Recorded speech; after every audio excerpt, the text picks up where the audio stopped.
Greetings, Loremasters.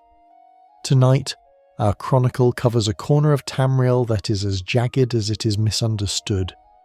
The mist-shrouded peaks of the Reach and the twisted hearts of the Forsworn. We aren't just looking at the enemies you farm for gold, or the Briarhearts you snatch for alchemy.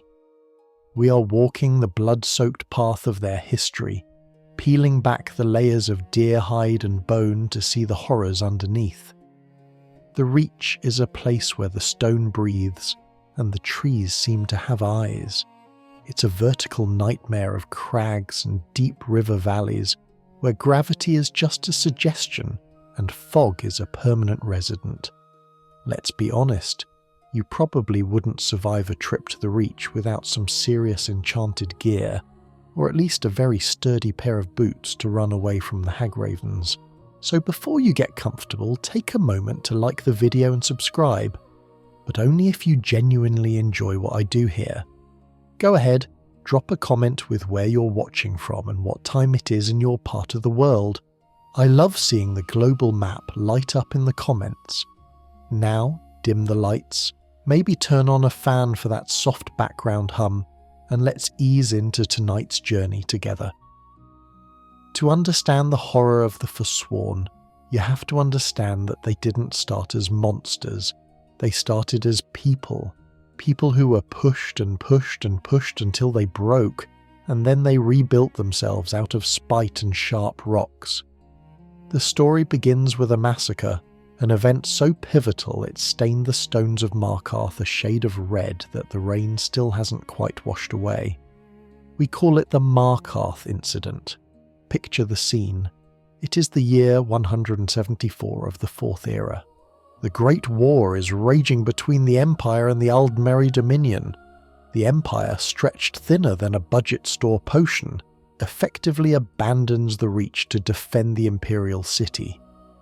Seeing their chance, the natives of the Reach, people who had lived there long before the Nords stomped in with their steel and their shouting, took back their ancestral home. And here is the kicker, the part the Nord history books like to gloss over. It was surprisingly peaceful. For 2 years, from 4E 174 to 4E 176, the Reachmen ruled Markarth as an independent kingdom. They administered the laws, they kept the mines running, and they sought diplomatic recognition from the Empire. They weren't sacrificing babies on the altar of Molag Bal every Tuesday. They were trying to be a legitimate state. But legitimacy is a fragile thing when your neighbours have big axes and bigger egos.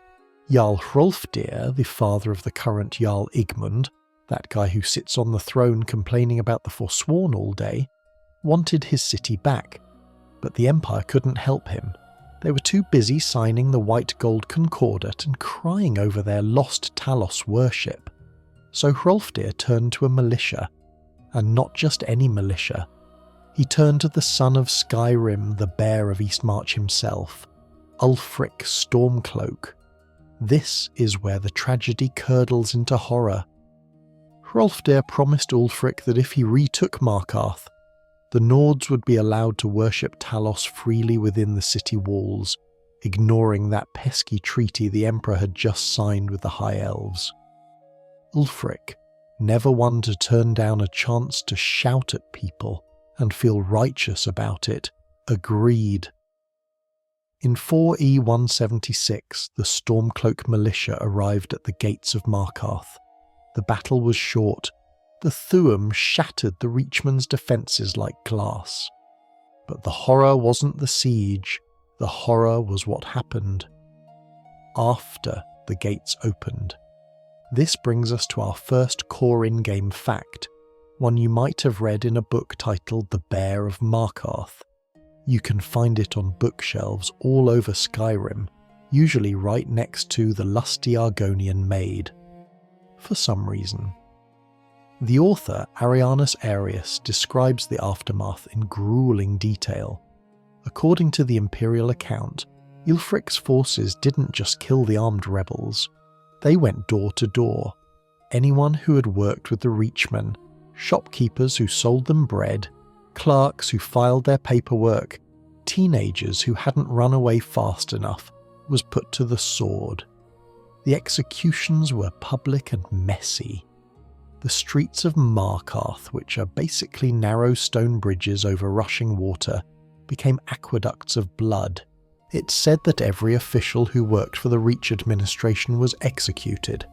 It was a purge, a total cleansing of the native influence. However, we have to look at this with a critical eye, because history is written by the victors, or in this case, by the people who want to make Ulfric look like a psychopath. There's a long-standing community debate among lore fans about the accuracy of the Bear of Markarth. Is it imperial propaganda designed to smear the Stormcloaks? Probably, at least a little. Ulfric himself claims the massacre is exaggerated. But even if you cut the body count in half, you're still left with a city filled with corpses and a population of natives driven into the wild. And that is the moment the Reachmen died and the Forsworn were born. Think about the name. Forsworn. It means to reject or renounce a previous oath. But in this context, it feels more like they were the ones who were forsaken. They were forsaken by the Empire, who refused to recognize their peaceful kingdom. They were forsaken by the Nords, who slaughtered their families. And in their eyes, they were forsaken by the quiet, civilized gods of the divines who let this happen. The survivors fled into the Druidak Mountains, those sharp, unforgiving peaks that surround the city. They had nothing. No armor, no steel weapons, no food, and no hope. They were refugees in their own land, hunted like animals by the Nords who now occupied their homes. This desperation is the soil in which the true horror took root. When you strip a human being of everything, their dignity, their safety, their family, you don't get a blank slate. You get a raw nerve. The Reachmen realized that civilized warfare had failed them. Diplomacy had failed them. So they turned to the old ways. They turned to the things that lived in the dark corners of the Reach, the spirits that didn't care about treaties or emperors. It was during this retreat that the pacts were made. We'll get into the specific gruesome details of the Hagravens and the Briarhearts later, but know that the Markarth Incident was the catalyst. It was the trauma that shattered their society and allowed the darker, more primal elements to take over. You don't start replacing your heart with a pine cone because you're having a good day. You do it because you need to become a monster to kill the monsters who took your home. There is also a fascinating obscure lore tidbit buried in the dialogue of the game that adds another layer of slime to this political betrayal. After Ulfric took the city, the Empire came back to garrison it. But when they arrived, they found the city openly worshipping Talos, per Hrolfdir's deal with Ulfric. The Empire, terrified of the Thalmor finding out, couldn't allow it. They demanded Ulfric stop. He refused. So the Empire, in a move of spectacular cowardice, arrested Ulfric and his men to appease the elves. The Reachmen were slaughtered to put the Nords back in power, and then the Nord saviour was thrown in jail by the Empire he tried to help. Everyone lost. Well, except the Thalmor. Some fans theorise that the Thalmor actually orchestrated the whole thing, encouraging Hrolfdir to ask for Talos worship just to create a casus belli, to arrest Ulfric and spark the civil war.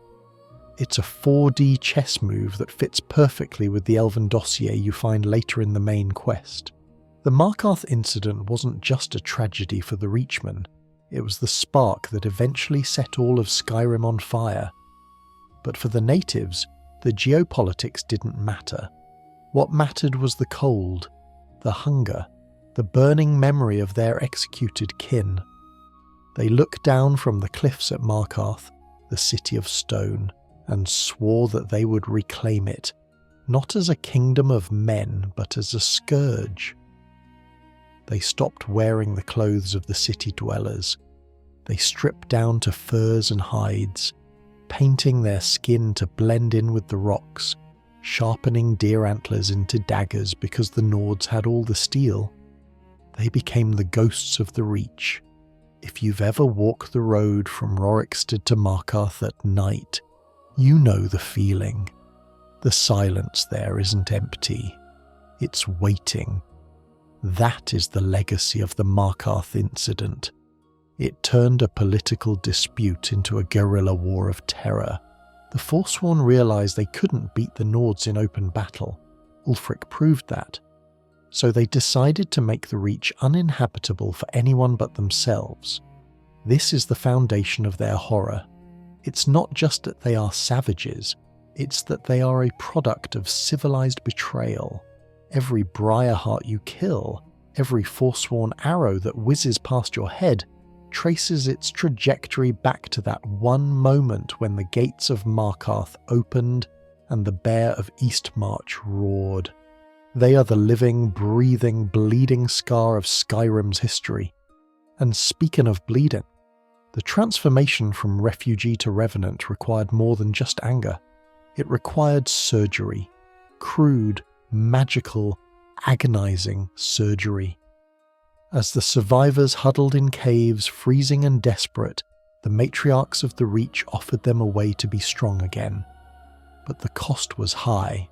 It would cost them their humanity, and quite literally their hearts.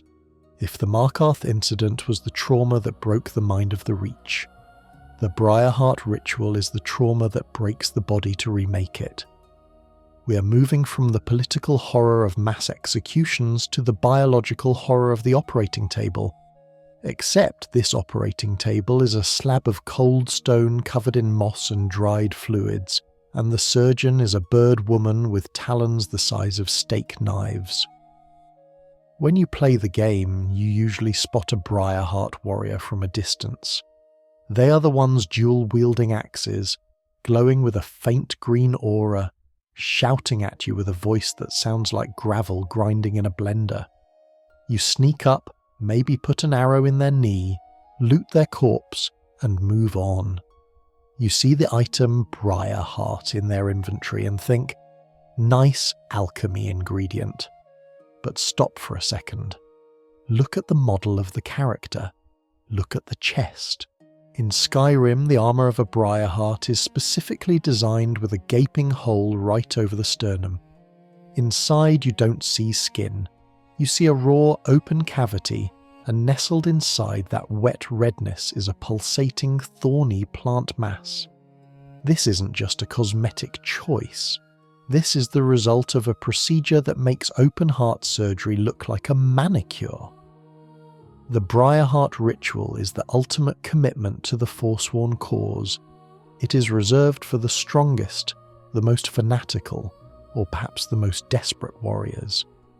They don't just sign up for this, they are chosen, likely groomed for it.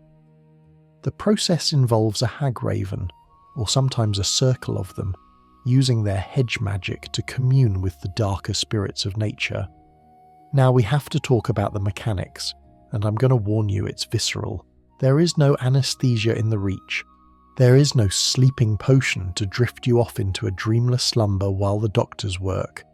The warrior has to be awake. They have to be conscious to accept the gift.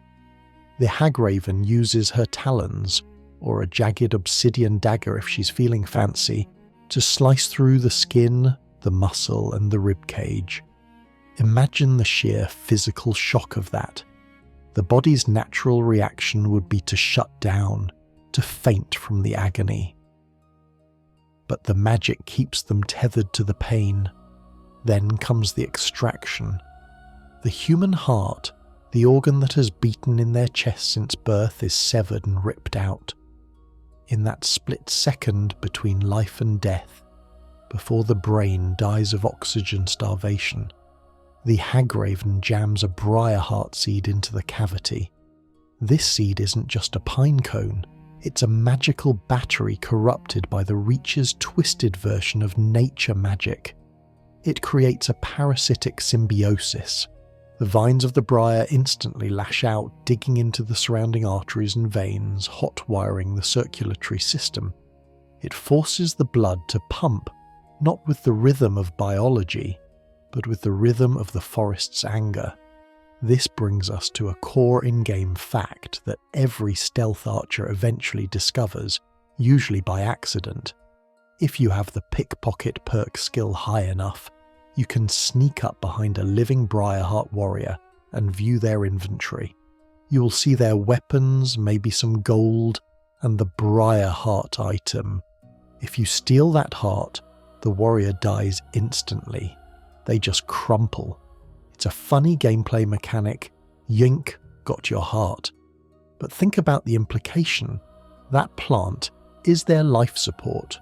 There is no backup system. They are walking, fighting cadavers powered by a botanical engine. The connection is so physical that removing the seed is exactly the same as ripping a normal man's heart out. Only much easier because there are no ribs in the way anymore. This biological nightmare leads to a fascinating bit of obscure lore provided by everyone's favourite grumpy wizard, Master Neloth of House Telvanni. If you have the Dragonborn DLC and travel to Solstheim, Neloth will actually ask you to procure a Briarheart for his research. Being a Telvanni wizard, he has zero ethical boundaries, which makes him a great source of information. Neloth studies the heart and is baffled by the necrobotany of it. He notes that the heart seems to possess a duality. It promotes growth and life, but in a way that is utterly hostile to the host. He theorizes that the Briarheart warriors aren't just buffed humans, they are being actively consumed. The Briar Seed provides incredible stamina and magical resistance, which is why these guys are such damage sponges in the game, but it burns through the host's vitality. A Briarheart warrior is a candle burning at both ends, except the candle is made of meat and the flame is green fire. Neloth's research implies that the lifespan of a Briarheart is short. They don't retire, they don't grow old and bounce grandkids on their knee. They fight until they are killed, or until the plant consumes so much of them that there is nothing human left to pilot. They are disposable super weapons manufactured by the Hagravens. This raises a massive debate within the lore community. Are the Briarhearts undead? Technically, the game engine classifies them as NPCs, as living, not undead. The Detect Life spell makes them glow, while Detect Dead does not. They can be poisoned, and they bleed. This suggests they are technically alive. However, their nature mimics the Draugr in disturbing ways. They are unrelenting, they feel no pain, and they often rise from sleep in crypts or caves to attack intruders. Many fans argue that they represent a third state of being, a plant zombie or a living construct. They are similar to Spriggans, nature spirits that inhabit wood, but inverted. Instead of a spirit inhabiting wood, the wood is inhabiting a man. It's a forced evolution, a rejection of the fragility of flesh in favour of the resilience of the roots. But let's look closer at the psychological horror. What happens to the person inside? Do they still feel love? Do they remember their childhood in the Markarth market before the massacre? Or is that all burned away by the thrumming of the briar? When you fight them, they don't scream in pain. They scream in rage. Their dialogue lines are stripped down, primal.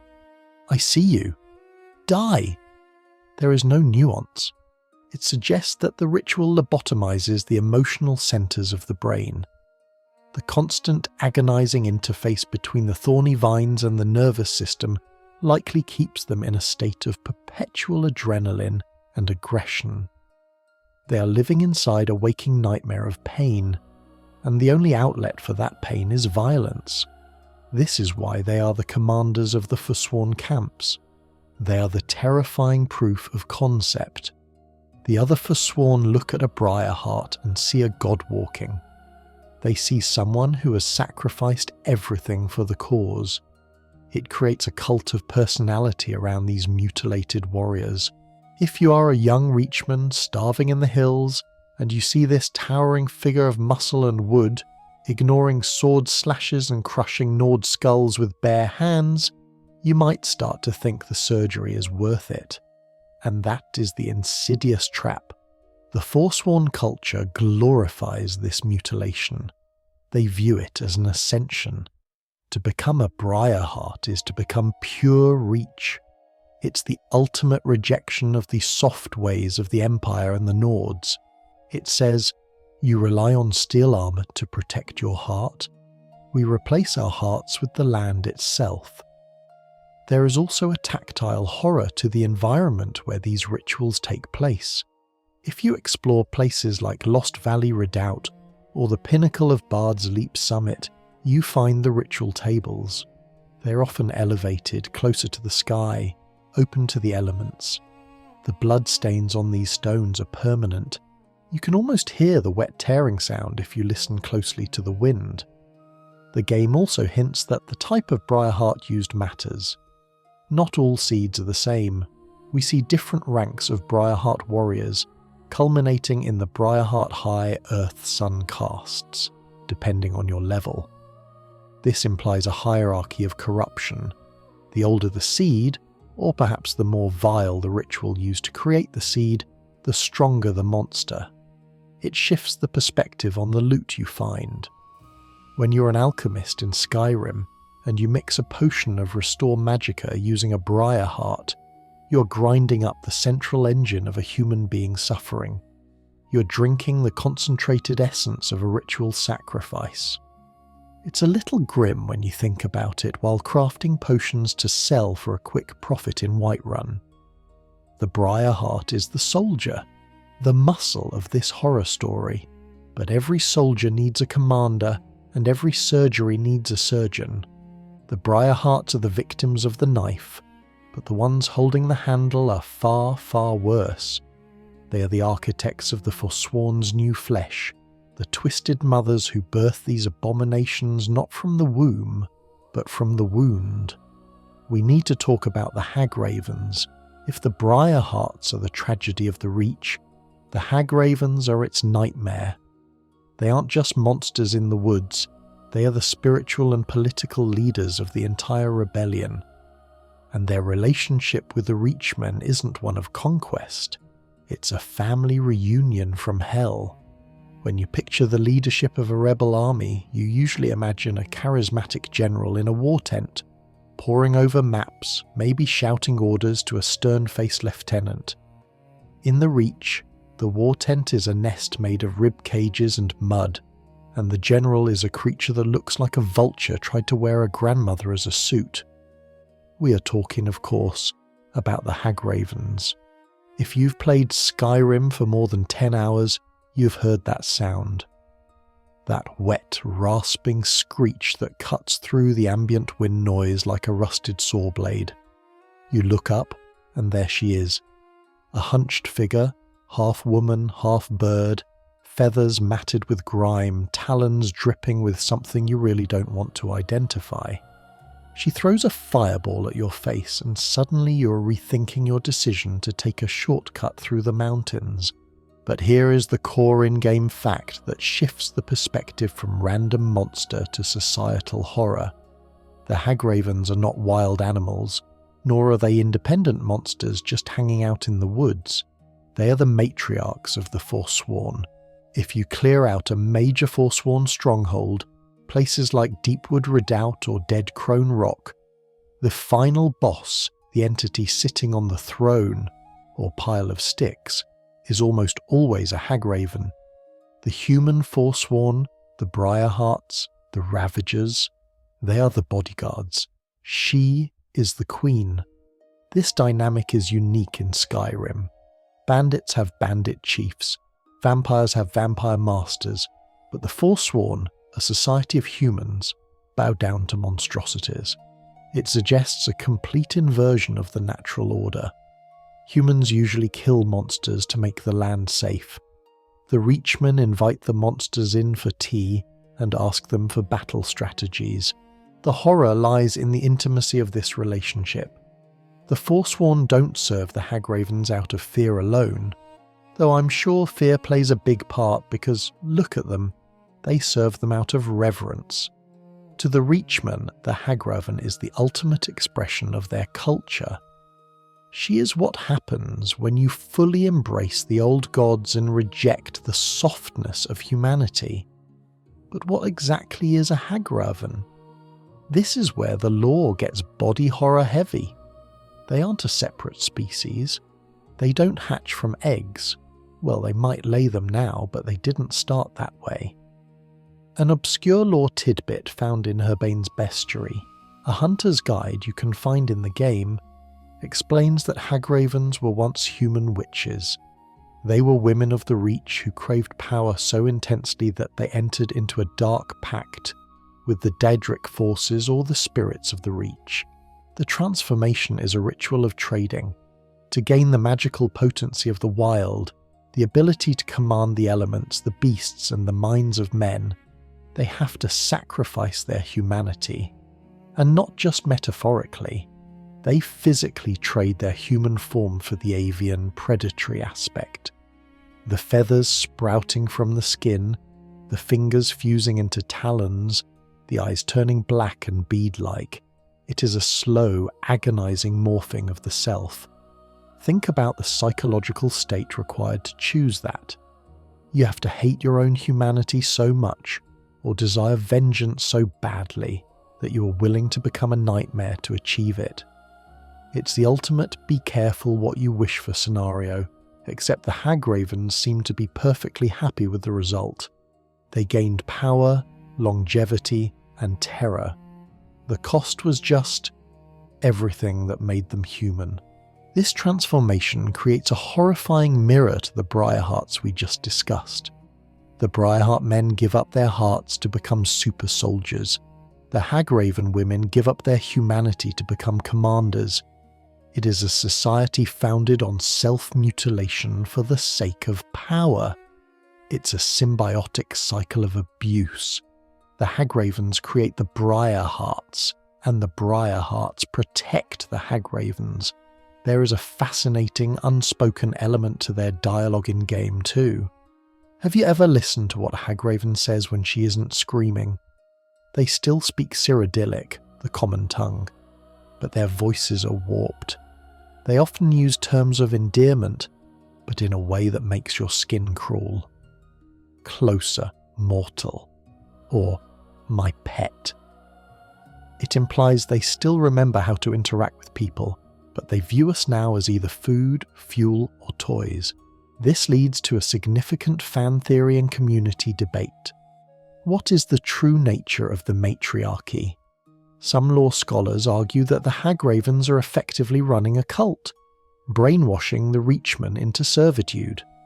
In this view, the Forsworn are victims of these witches who use them as fodder to protect their nests. The Hagravens don't care about the Reachmen's political struggle for Markarth. They just want bodies to experiment on. However, the counter-theory is even darker. This theory suggests that the Reachmen created the Hagravens intentionally. That the culture of the Reach values power above all else, and the Hagraven is the aspirational goal for their magic users. In this version, the Forsworn aren't victims, they are enablers. They look at a Hagraven and don't see a monster. They see a grandmother who has ascended. This anti-Hagraven dynamic explains why you find them cohabitating so peacefully. You'll see a Forsworn looter sharpening a sword by the fire, while a Hagraven shambles around nearby, maybe stirring a pot of something that smells like sulphur and toes. There is a domesticity to it that is deeply unsettling. It's not a dungeon, it's a household. A very, very dysfunctional household. Let's zoom in on the aesthetic of their lairs for a moment, because environmental storytelling is where Skyrim really shines. A Hagraven nest is rarely just a room. It is a desecration of the natural space. They take over towers, caves, or ruins, and they fill them with the debris of their rituals. You find feathers everywhere.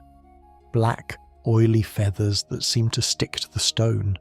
You find animal totems, goat heads on pikes, and an abundance of taproot and spriggan sap. This suggests their magic is about twisting nature. A spriggan protects the forest, a hagraven corrupts it. They are the anti-druids.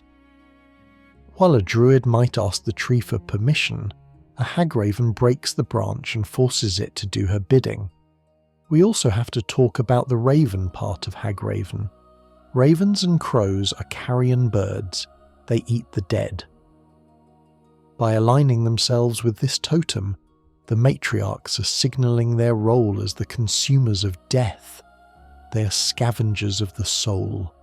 When a battle finishes, the hagravens are likely the ones picking through the bodies, not for loot, but for reagents. Waste not, want not, as they say, though I doubt they're talking about leftovers for a sandwich. There is a specific encounter in the game that really drives home the horror of their society, the feud between Melka and Petra. We will cover the cannibalistic details in a later section, but broadly speaking, you meet a hagraven named Melka locked in a cage in Blind Cliff Cave. She speaks to you, she asks for help. This is one of the only times you can have a conversation with one of these things without being set on fire. Melka is lucid, intelligent, and vengeful. She wants you to kill her sister, Petra, who usurped her tower. It proves that despite their monstrous appearance, their minds are sharp. They have politics, they have rivalries, and they have desires. They aren't mindless beasts. They're calculating villains who chose this form. And let's be honest, the visual design of the hagraven is top-tier nightmare fuel. The way they move, that hunched, jerking gait, is uncanny. It triggers that primal part of the brain that says, that is wrong, that should not be. They are the uncanny valley of the avian world, but the true horror of the Hagraven Pact is what it means for the future of the Reach. If the Forsworn win, if they actually retake the Reach and drive out the Nords and the Empire, who rules? Madanach? Maybe. But behind Madanach, whispering in his ear, or perhaps looming over his shoulder, will be the matriarchs. A free Reach under the Forsworn wouldn't be a return to the peaceful days of 4E 174.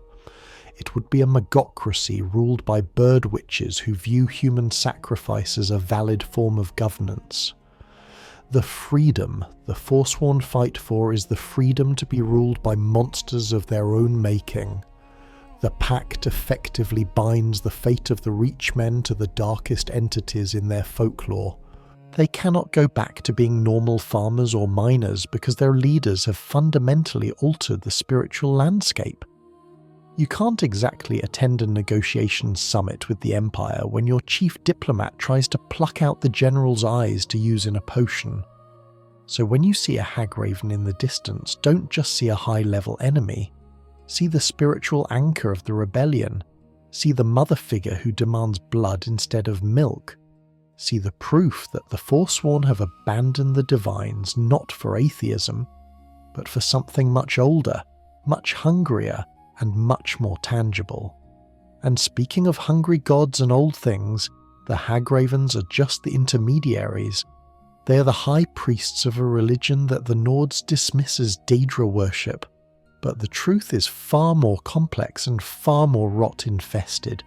To understand why the Reachmen tolerate the Hagravens, we have to look at who the Hagravens are praying to. It's not Akatosh, and it's certainly not Mara. It's a deity that thrives in the dark, damp corners of the world, where the sun never touches and the fungi grow tall. When you hear the phrase the old gods, what comes to mind? If you've played other fantasy games, you might picture ancient benevolent tree spirits, or perhaps vague elemental forces that govern the rain and the harvest. The term has a rustic, almost romantic quality to it. It implies a connection to the earth that predates stone walls and written laws. It sounds like something you'd find in a book of poetry about the wisdom of the ancients. In the Reach, the old gods is a euphemism for a nightmare. The Forsworn frequently shout about the old gods while they're trying to decapitate you. They claim to fight for them, bleed for them, and die for them, but if you actually strip away the tribal mystique and look at the theology, you find that the Reachmen aren't worshipping nature in the way a druid does. They aren't hugging trees, they're shaking hands with Daedric princes, and not just any Daedric princes. They've aligned themselves with the ones that govern the most primal, repulsive aspects of existence. To understand the horror of Forsworn religion, we have to look at their pantheon. It isn't the 9 divines, or 8 if the Thalmor are listening. They don't care about Akatosh's time management or Mara's love. They worship the great spirits of the Reach, a group that typically includes Hircine, Molag Bal, Merun's Dagon, Malacath, and, most terrifyingly, Namira. We will talk about Hircine later when we get to the lycanthropy section, but for now, we need to focus on the deity that provides the spiritual rot at the centre of Forsworn culture, Namira, the Lady of Decay. Namira is the Daedric Prince of ancient darkness. She is the patron of everything that humanity instinctively finds repulsive: insects, slugs, mould, rot, and the dark places where things go to die. While other Daedra might offer power, like Dagon, or domination, like Baal, Namira offers acceptance. She accepts the wretched. She comforts the ugly. And for a people like the Reachmen, who've been driven into the mud and treated like vermin by the Nords, Namira is a seductive mother figure. This brings us to our core in-game fact, which is one of the most disturbing questlines in Skyrim, the Taste of Death. If you wander into the Hall of the Dead in Markarth, you get pulled into a mystery involving desecrated corpses. This leads you to Iola, a woman who seems perfectly normal until she starts talking about the cravings you must be feeling. She isn't a wild Forsworn living in a tent. She's a citizen. She walks the streets of Markarth, and yet she is a devout follower of Namira who leads a coven of cannibals in Reachcliff Cave. The climax of this quest is pure horror. You are invited to a dinner party where the main course is Brother Varulus, a priest of Arkay. The guests at the table include shopkeepers, dog handlers, and seemingly respectable members of Markarth society. They aren't under a spell. They aren't possessed. They are ordinary people who have embraced the old ways of the Reach in secret. They kill the priest, carve him up and eat him. The horror here isn't just the cannibalism, it's the normalization of it. To the followers of the old gods, consuming the flesh of the dead isn't a taboo. It's a sacrament. It's a way to honour Namira by participating in the cycle of decay and consumption. The Forsworn out in the hills operate on this same logic, just with less cutlery and more screaming. When the Forsworn talk about the old gods, they're talking about a worldview where morality does not exist. There is no good or evil in the Reachmen's eyes. There is only survival and power. The Nords pray to Arkay to protect the dead. The Forsworn pray to Namira to utilise the dead. It's a fundamental inversion of civilised values. Now, for an obscure lore tidbit that deepens this theological nightmare. There is a book titled Great Spirits of the Reach that gives us a window into how the Reachmen justify this. It explains that they view the Aedra, the divines like Kinnereth and Julianos, as weak spirits who abandon the world. In contrast, the Daedra, the old gods, are real because they are harsh.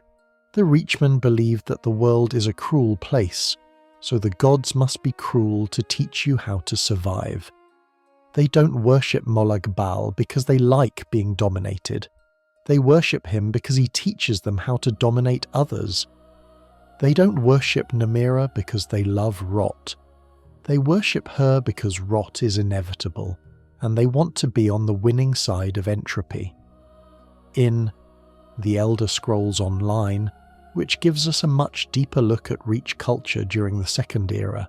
We learn that they refer to Namira specifically as the Spirit Queen, or the Goddess of the Dark. They believe that from the darkness all things are born, and to the darkness all things return. It's a nihilistic loop. Life is just a brief, painful spasm between two eternities of rot, so you might as well eat your enemies while you can. This philosophy explains why the Forsworn environment is so terrifying. They don't build, they infest. They take over ruins and fill them with the totem magic of their gods. But have you noticed the specific type of clutter in their camps? It's not just bones, it's festering things. Piles of bloody rags, bowls of unidentifiable meat that attract flies, heads on pikes that are in various stages of decomposition. This is Namira's aesthetic. By surrounding themselves with death and decay, they are creating a shrine to their goddess. They are making the Reach a comfortable place for the spirit of decay to manifest. This leads to a chilling fan theory and community debate regarding the nature of the Reach itself. Some lore scholars argue that the Reachmen's worship has physically altered the geography of the region. They point to the fact that the Reach is perpetually foggy, the flora is twisted, hanging moss, juniper that grows in rocky crevices, and the fauna is unusually aggressive. The theory posits that the collective psychic weight of centuries of Namira worship has thinned the barrier between the Reach and the scuttling void, Namira's realm of oblivion. The Reach isn't just a location in Skyrim, it's a soft spot in reality, where the decay of oblivion leaks through. This is why the Hagravens are so powerful there. This is why the Briarheart survive. The land itself is infected with the energy of the old gods. When you step into the Reach, you're stepping into a temple of Namira that spans an entire hold. The fog isn't just weather, it's the breath of the Spirit Queen. There is also the matter of the dark heart of Skyrim, a concept introduced in more recent lore expansions. While primarily connected to the Blackreach caverns and the Void, there is a thematic overlap with the Reachmen's beliefs.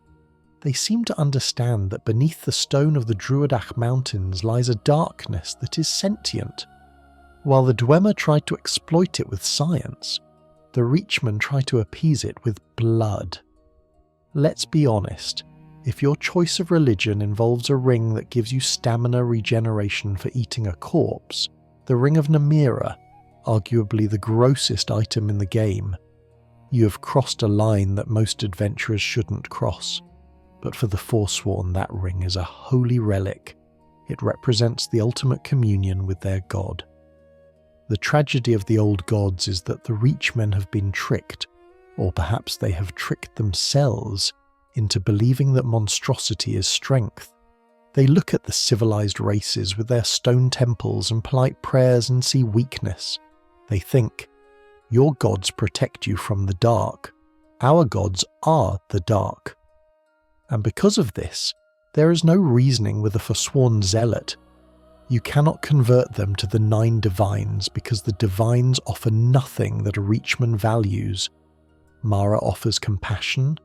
Compassion gets you killed in the Karth River Valley. Stendarr offers mercy. Mercy is for the weak. Namira offers the power to stomach the unthinkable. When you clear a Forsworn camp, pay attention to the altars. You'll often see them covered in spriggan sap, troll fat, and human hearts. These aren't just random ingredients. They are offerings to the spirits of the wild and the dark. The hedge magic they use is a direct channel to these entities. It creates a closed loop of horror. The Forsworn suffer, so they turn to cruel gods for power. The cruel gods demand cruel rites. The rites make the Forsworn more monstrous, which isolates them further from society, causing more suffering. It's a perpetual motion machine of misery, lubricated by the blood of anyone foolish enough to walk the road to Markarth. So the next time you hear a Forsworn shout, "For the old gods!" before charging at you, remember who they are talking about. They aren't fighting for a generic concept of freedom. They are fighting for the right to turn Skyrim into a chaotic, rotting playground for the princes of oblivion. They are the foot soldiers of the apocalypse, convinced they are freedom fighters. But even among the faithful of the old gods, there are legends that stand out. Stories of individuals who took the pact so far that they became something else entirely. We have talked about the gods, but now we must talk about the heroes of this twisted culture. Or rather, the anti-heroes. Deep within the history of the Reach lies a name that every player knows, usually because they have a quest marker pointing to a sword they don't really need. But the man behind the sword, the legend behind the loot, is a tragic figure who embodies the ultimate sacrifice to the old ways. We are heading to Rebel's cairn. We're going to wake the Red Eagle. If Namira is the spirit of the Reach, Faulan, the Red Eagle, is its scarred, beating heart. Or rather, the place where a heart used to be. Almost every adventurer in Skyrim has stumbled across this tragedy, usually by accident. You pick up a book titled The Legend of Red Eagle in a bandit camp, maybe just to clear out your inventory, and suddenly a quest updates. Find Red Eagle's sword. You shrug, follow the marker, kill a few Forsworn, grab a sword, slot it into a pedestal, and fight a boss. Typical Tuesday. But if you sped through that dungeon just to get the loot, you missed the most heartbreaking horror story in Reachmen history. Faulan wasn't born a monster. He was a king. We have to rewind the clock way back to the First Era, specifically to the year 1030. This was long before Ulfric's Stormcloak, long before the Septim dynasty. The Reach was composed of 10 warring kingdoms, fractured and squabbling. Then came the Empress Hestra. She was a Cyrodiilic conqueror with legions of imperial soldiers at her back, and she rolled over the Reach like a tidal wave of iron. King after king fell. Some surrendered, some died fighting. But Faulan refused to yield. His name, Faulan, translates from the old tongue roughly as Little Wolf, but he fought like a dragon. He united the squabbling tribes, rallying them under the banner of the Red Eagle.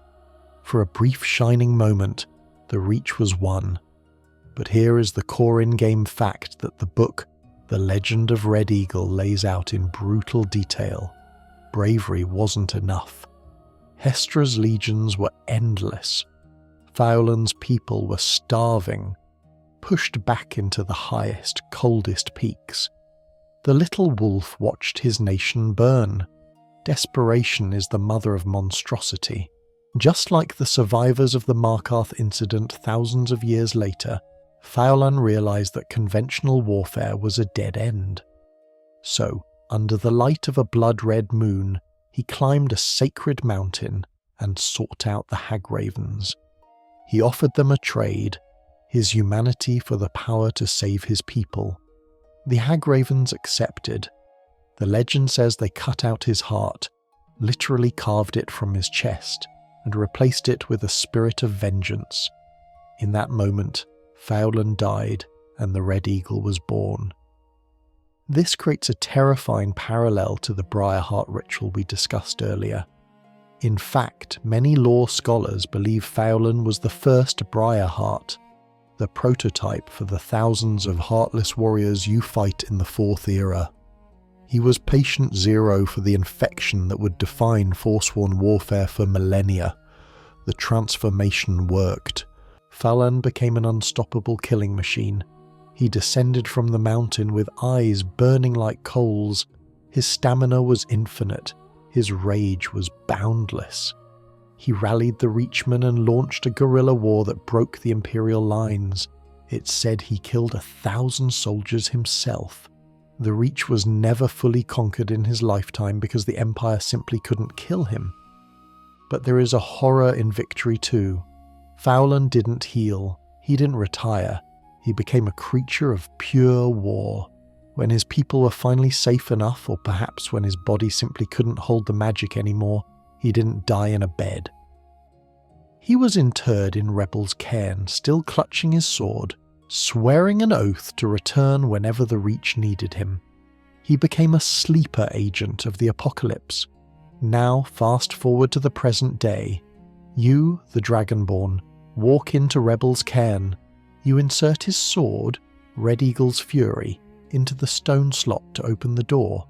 You walk in and find a Draugr. This brings us to a significant fan theory and community debate regarding visual storytelling versus lore reality. When you fight Red Eagle in the game, his model is a Draugr Scourge, or Draugr Deathlord. He uses the dragon shouts. He looks exactly like the ancient Nords buried in Bleak Falls Barrow. This confuses a lot of people. Why would a Reachmen hero, who fought against foreign invaders, look and act like a Nordic zombie? The real-world answer is likely asset reuse by the developers. Bethesda didn't make a unique model for him. But the lore community has twisted this into a dark theory. The curse of the Red Eagle was so potent, or perhaps the influence of the Nord occupation was so total, that even in death, Feuds has been culturally colonized. He's forced to wear the rotting skin of his enemies. Another theory suggests that Draugr isn't a race-specific condition but a magical one. The method used to preserve Feuds, ancient Reach magic, might be a convergent evolution with the dragon cult's preservation techniques. Both involve necromancy, soul-binding and mummification. So, Red Eagle isn't a Nord Draugr. He's a Reachmen lich who just happens to shop at the same Undead Are Us store. But let's look at the tragedy of the quest itself. The Forsworn you fight outside Rebel's cairn are trying to wake him up.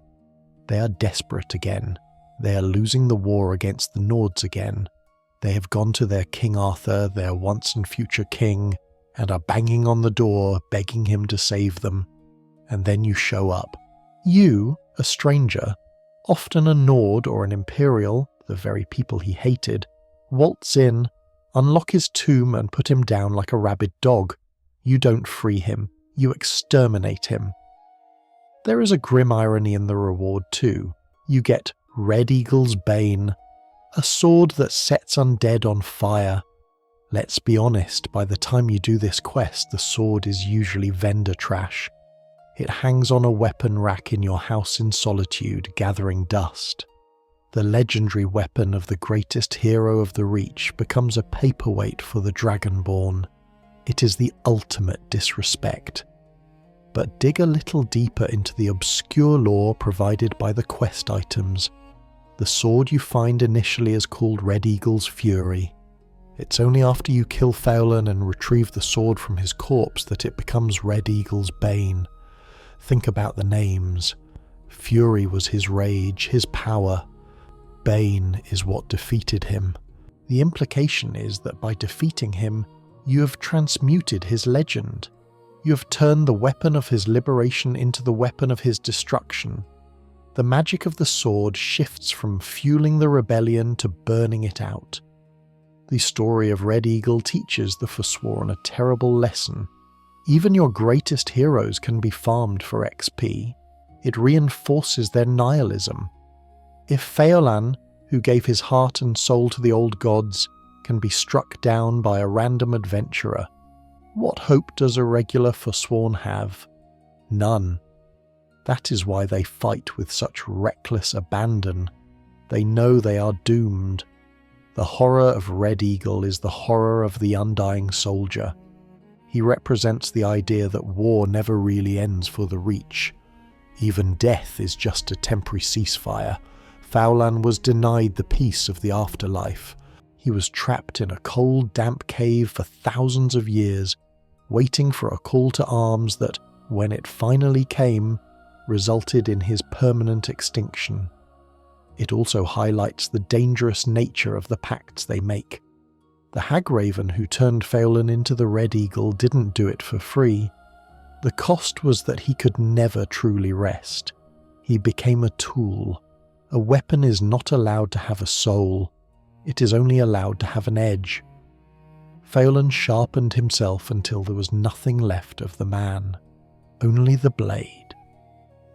When you leave Rebel's cairn, take a look at the Forsworn camp outside again. Sundered towers. The Reachmen there were guardians. They were the honour guard of their sleeping king. When you killed them, you killed the last people who remembered Feulan as a man, not a monster.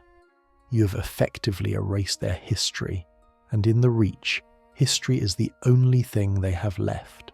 The Red Eagle was a king of the past, a ghost story to frighten Imperial children. But the Forsworn aren't just looking backward. They have a king in the present too. A man who doesn't need to be undead to be terrifying.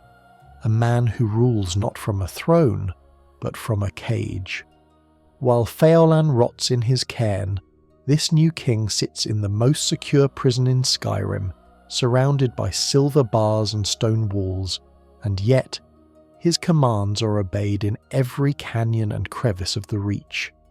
We are leaving the dusty tomb of the First Era and entering the silver-choked horror of Sidna Mine. From the dusty silence of Rebel's cairn, we move to the clanging, coughing, claustrophobic nightmare of Sidna Mine.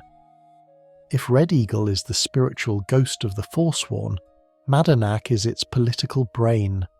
And the scariest thing about Madanach isn't that he's leading a violent insurrection. It's that he's doing it while sitting on a pile of dirty straw, wearing nothing but rags, inside the highest security prison in Skyrim. Sidna Mine is described as the most feared prison in the province. No one escapes Sidna Mine isn't just a catchphrase, it's a promise written in silver and blood. The guards throw you down a hole, and you spend the rest of your short, miserable life mining silver ore until your lungs turn black, or a shiv finds your ribs. But when you get thrown in there during the quest, the Forsworn conspiracy, you don't find a broken man, you find a king, Madanach, the king in rags, the former ruler of the independent Reach. The man who sat on the throne of Markarth for those 2 brief, peaceful years before Ulfric shouted the gates down. Most deposed kings are executed or exiled. Madanach was kept. And that brings us to the true horror of Markarth's political landscape. The Forsworn aren't just an external enemy. They are a weaponized asset of the city's ruling family. This is the core in-game fact that blows the lid off the whole region.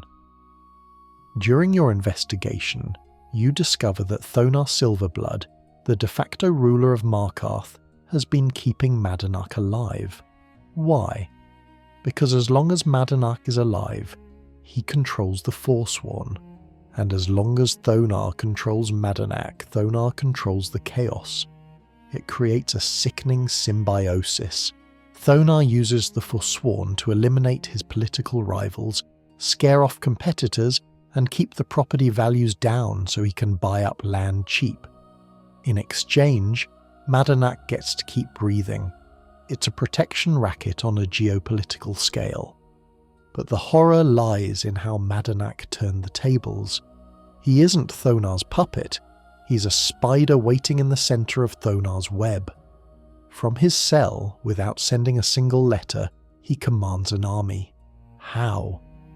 Through a network of loyal prisoners, bribed guards, and the sheer terrifying weight of his reputation. When Madanach says jump, a Forsworn agent in the hills cuts a throat. Think about the level of influence required to run a guerrilla war from solitary confinement. It suggests a fanatical devotion that borders on religious worship. The other prisoners in Sidna Mine, Borkul the Beast, Urachen, Odvan, they aren't just inmates, they're his royal court. They would die for him. In fact, they literally serve his time for him. When you meet him, he is calm. He sits at a desk writing surrounded by thugs. He speaks with the cadence of a philosopher, not a warlord. He asks you, what is the Reach to you? He challenges your worldview. It's incredibly disarming. You expect a monster, and you get a tired old man who talks about justice. But then you remember the bodies. You remember the women blown up in the smelter, the innocent labourers stabbed in the warrens, the travellers impaled on briars. Madanach orders these deaths with the same casual demeanour he uses to ask for a bottle of skooma. He's compartmentalised his morality to the point where mass murder is just paperwork. This leads to the most intense moral dilemma in Skyrim and a massive community debate. Who is the true villain of Markarth? On one side, you have the Silverbloods. They are corrupt, greedy, enslaving capitalists who use the prison as a labour camp and the Forsworn as hitmen. They represent the worst of civilization. On the other side, you have Madanach. He is a freedom fighter whose methods include indiscriminate terrorism against civilians. He represents the worst of barbarism. Many players, upon realizing the Silverbloods set them up, side with Madanach purely out of spite. They help him escape. And what happens? You unleash the king in rags back into the wild. The escape sequence itself is a masterclass in chaos. Madanach doesn't sneak out, he riots out. He and his crew recover their gear, armour made of the old gods, and they slaughter their way through the dwarven ruins of Markarth, spill out into the streets, and kill every guard in sight. Thonar Silverblood usually dies in the melee, screaming about betrayal. And then Madanach leaves. He runs into the hills. The horror is the aftermath. If you help him escape, you don't bring peace. You escalate the war. You've just returned the Supreme Commander to his army. In the game, this results in the Druidach Redoubt becoming a friendly faction hub for you. You can walk in there and the Forsworn won't attack you. They greet you as a brother, but stop and look around Druidach Redoubt. Look at the bloody altars. Look at the Hagravens nesting in the back. By helping Madanach, you have implicitly endorsed all of that. You haven't just freed a political prisoner, you've emboldened a cult that skins people for furniture. There is an obscure lore tidbit found in the armour of the old gods that Madanach gives you as a reward. The flavour text or the implication of the enchantment, fortified destruction, sneak, booze, magicka, suggests that this armour isn't just leather, it's ceremonial. It marks the wearer as a champion of the old ways. By wearing it, you're effectively donning the uniform of the insurgency. You become a symbol of the terror. Let's talk about the shivs for a moment. In Cidhna Mine, you are stripped of your weapons. You have to craft a shiv or beg for one. It forces you to play by their rules. It strips the Dragonborn of their enchanted Daedric godhood and reduces them to a prisoner scraping iron against stone. It's a humbling, terrifying experience that gives you a tiny taste of the helplessness the Reachmen feel every day. Madanach uses this helplessness. He radicalizes the prisoners. Every Nord or Imperial thrown into Cidhna Mine who survives eventually falls into Madanach's orbit. He turns the prison into a recruitment centre. The Silverbloods think they're containing the problem, but they are actually incubating it.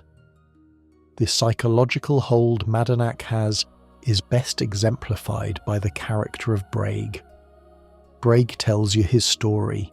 He had a daughter. The Nords wanted information from him. He didn't talk, so they brought his daughter in and beheaded her in front of him. Braig says, "My heart? I don't have a heart anymore. Madanach has it." It's a crushing line. It reveals that the Forsworn loyalty isn't built on hope. It's built on shared trauma. They are a community of the broken. Madanach is the only one who validates their pain. He tells them, "Your rage is holy. Your vengeance is righteous. He weaponizes their grief. But is Madanach a puppet himself? Some fans theorize that he is just a figurehead for the Hagravens. Note that when he escapes, he goes to a redoubt, but we never see him commanding Hagravens. We see him coexisting with them. It's possible that while he is the political face, the matriarchs are still pulling the spiritual strings. Madanach provides the strategy. The Hagravens provide the magic. There is also the King in Rags moniker. It's a deliberate aesthetic. He could steal plate armor. He could wear fine clothes. But he chooses the rags. He chooses the furs. It's a performance. He needs to embody the suffering of his people. If he showed up in velvet, he'd lose his credibility. He is a master of branding. The scariest thing about Madanach is his patience.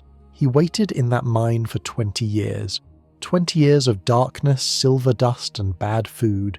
He waited for the perfect moment, the perfect tool, you, to break him out. A man with that much patience is dangerous. He plays the long game. The Nords think in terms of battles. Madanach thinks in terms of eras.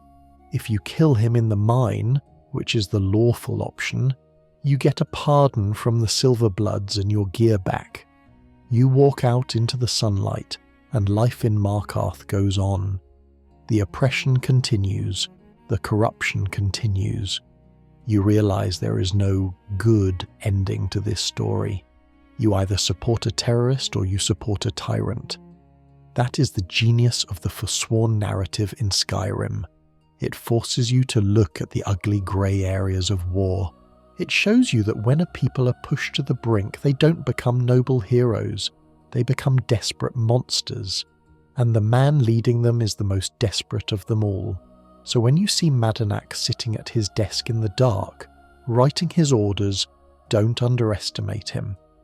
He isn't just an NPC in a cage. He is the simmering resentment of an entire race, bottled up in one frail old body waiting to explode. And when that explosion happens, it doesn't just manifest as swords and arrows, it manifests as a corruption of the land itself.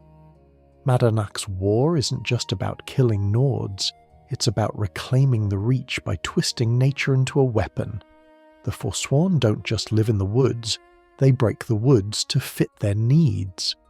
This leads us to the magic they use. It's not the clean, academic magic of the College of Winterhold. It's dirty, it's visceral, and it turns the gentle spirits of the forest into nightmares. In most fantasy settings, nature magic is the domain of the gentle. You imagine elves singing to trees to make them grow, or druids asking the river for safe passage. It's a cooperative relationship. The druid serves nature, and nature serves the druid. It's all very Snow White. The Reachmen looked at that dynamic and said, "No thanks, we'd rather just break nature's legs." The magic of the Forsworn, often called hedge magic by the snobs at the College of Winterhold, is not about cooperation. It is about domination. It is about grabbing the laws of nature by the throat and squeezing until they do what you want.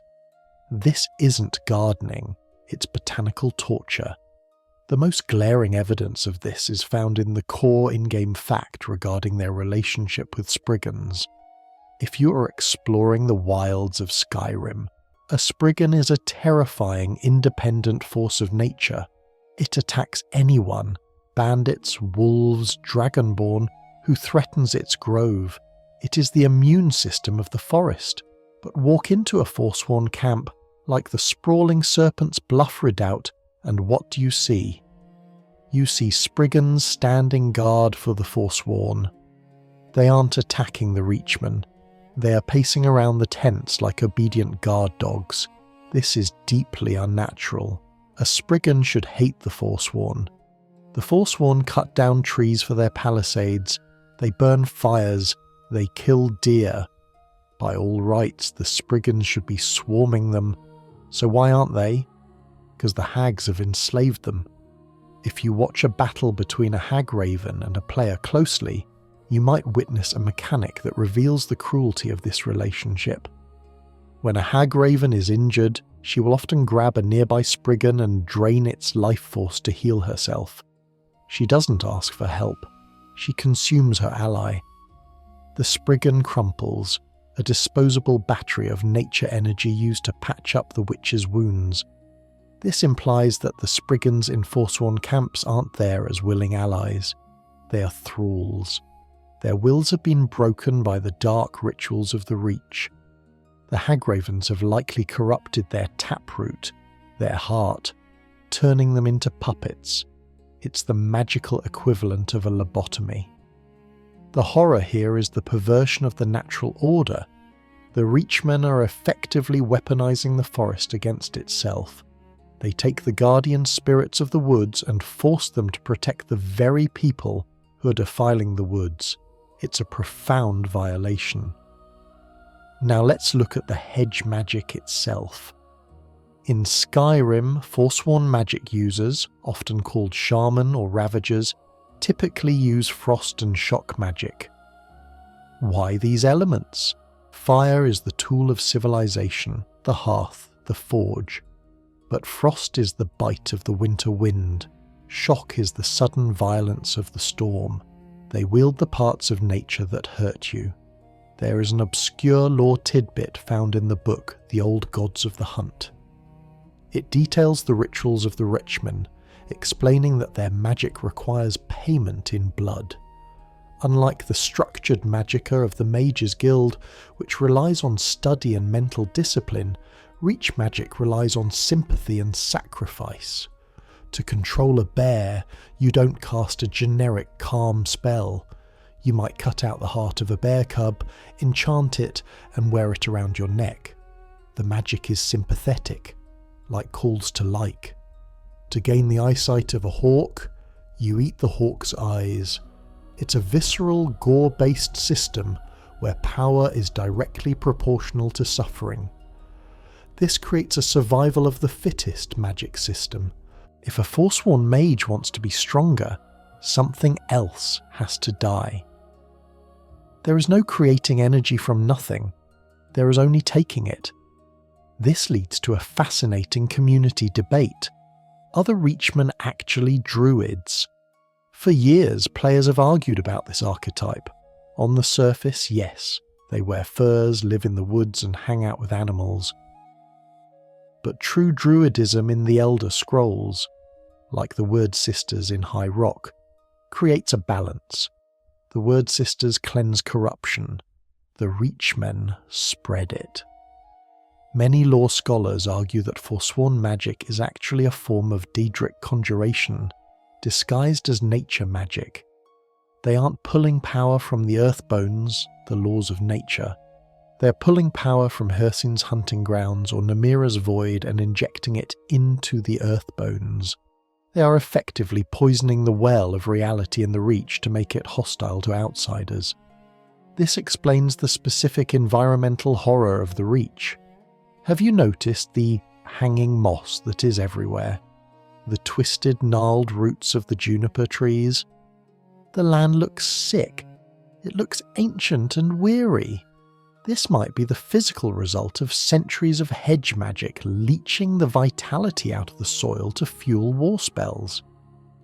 And then there are the abominations that didn't make the final game cut but exist in the lore and modding communities and in The Elder Scrolls Online. Creatures like the Void Rot or the Harrowstorms originate from similar corruptions. The Reachmen are constantly pushing the boundaries of what flesh and plant matter can do. Consider the Staff of Hag's Wrath, or the Eye of Melka you can find. These aren't polished metal rods with glowing gems. They are gnarly sticks, often topped with body parts or wrapped in leather that looks suspiciously like skin. The visual storytelling tells you that the conduit for their magic was once alive. The audio design reinforces this horror. When a forsworn ravager casts a spell, listen to the charging sound. It's often sharper, more chaotic than the smooth hum of a court wizard's fireball. It sounds unstable. It reflects the volatile nature of the magic they wield. They are channeling raw, unrefined energy, and it teeters constantly on the brink of explosion. There is also the matter of preventative magic. You will often see totems made of bones and feathers hanging from trees around their camps. These aren't just decorations. In the lore, these are wards. They are designed to cause fear, to confuse the senses, or to mark the boundary between safe land and reach land. Walking past one of these totems creates a psychological pressure. You feel watched. The magic is low level, ambient, but effective. It turns the entire landscape into a hostile entity. You aren't just fighting the Forsworn, you're fighting the geography. One of the most disturbing implications of hedge magic is what it does to the caster. We see Forsworn ravagers who are barely clothed, standing in freezing blizzards without shivering. The magic has altered their physiology. They have become cold-blooded in both the literal and metaphorical sense. They have adapted to the harshness of the Reach by becoming less human and more elemental. This connects back to the Hagraven matriarchs. The hags are the ultimate result of this magic, the point of no return. But every Forsworn mage is on that same path. Today you are casting a few frost spikes. Tomorrow you are eating raw hearts. Eventually you might start looking at your own fingers and wishing they were talons. The corruption of nature is the ultimate betrayal because the Reachmen claim to be the only ones who truly belong there. They claim the Nords are invaders who don't understand the land. But the Nords, for all their faults, mostly leave the trees alone. The Reachmen twist the trees into cages. They turn the rivers into graves. They don't love the Reach. They use it. They use every rock, every root, and every rabbit as ammunition in their eternal war. And when they run out of ammunition in the wild, they turn to the most abundant resource they have, themselves. This utilitarian view of life, that everything is just material to be crafted into a weapon, extends to their own bodies. When a Forsworn warrior dies or when they kill an enemy, the body isn't respected, it's recycled. This brings us to the visual identity of the Forsworn, their armour. You might think it's just primitive tribal gear, but look closer. Look at what those gauntlets are made of. Look at the plating on the chest. That isn't just deer hide. That is the harvested anatomy of the fallen, fashioned into a terrifying aesthetic of bone and blood.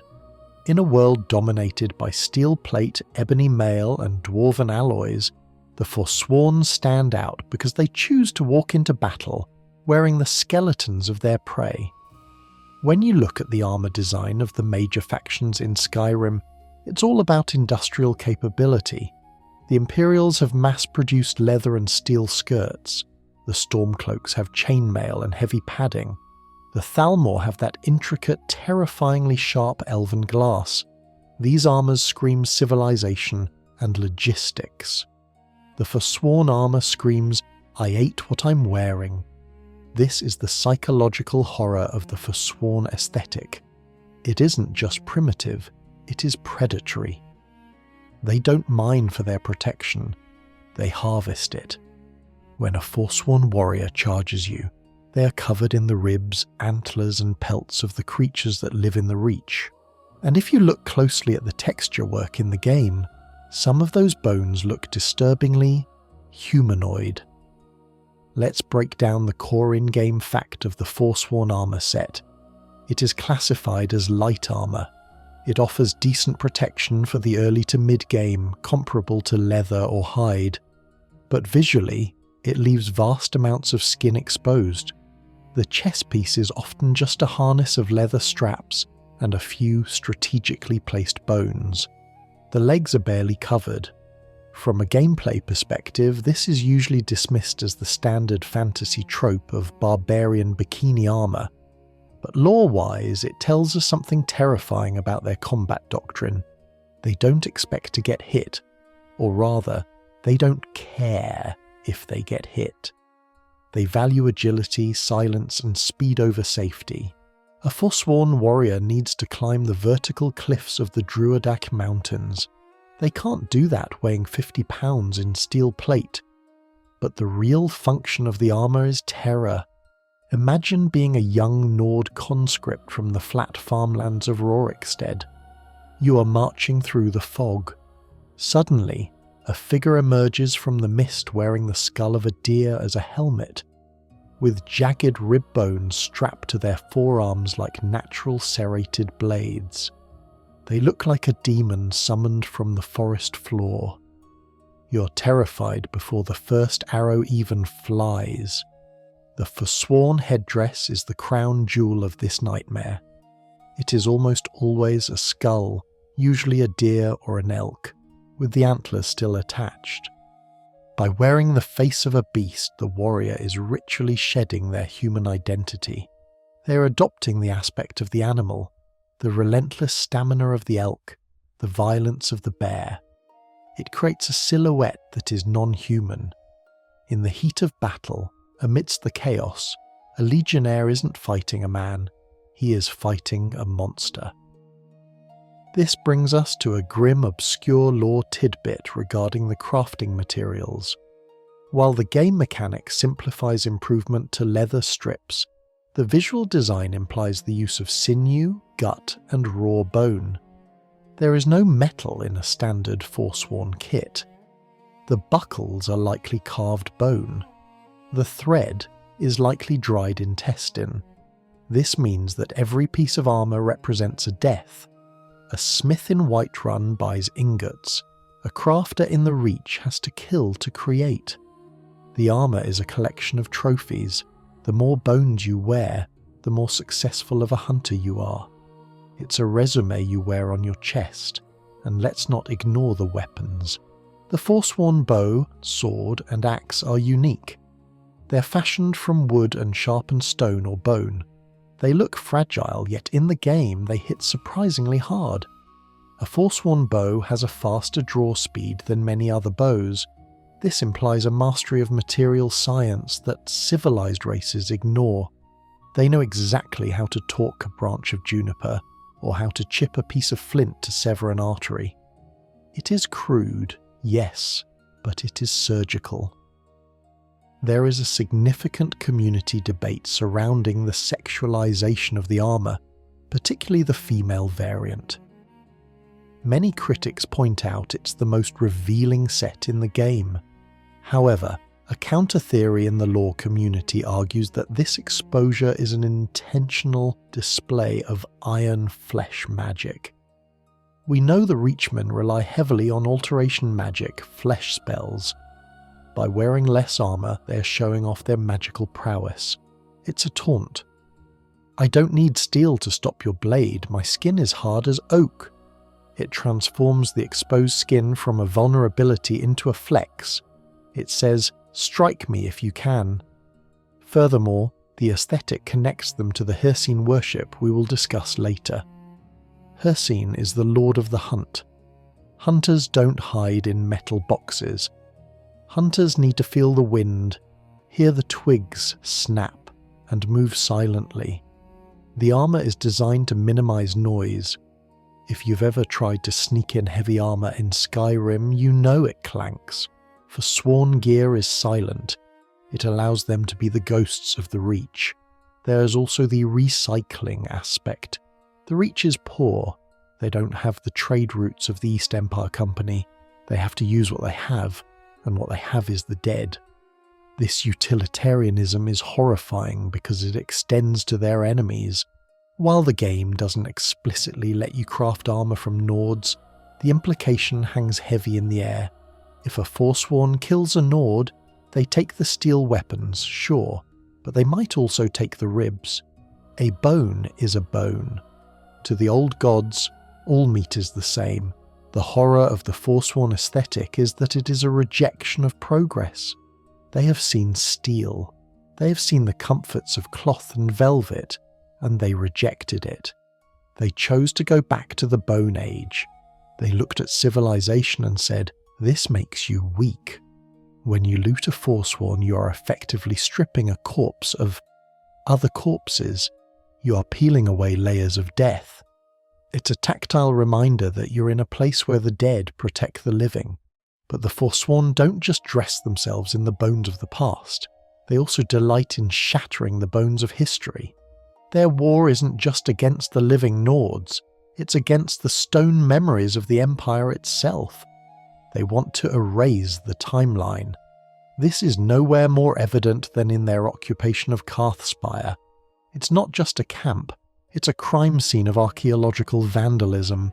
They've taken one of the most significant historical sites in Skyrim and turned it into a toilet for their rebellion. If armour made of bones is a rejection of the present, the occupation of Karthspire is an assassination of the past. We're moving from the personal horror of what they wear to the cultural horror of where they live.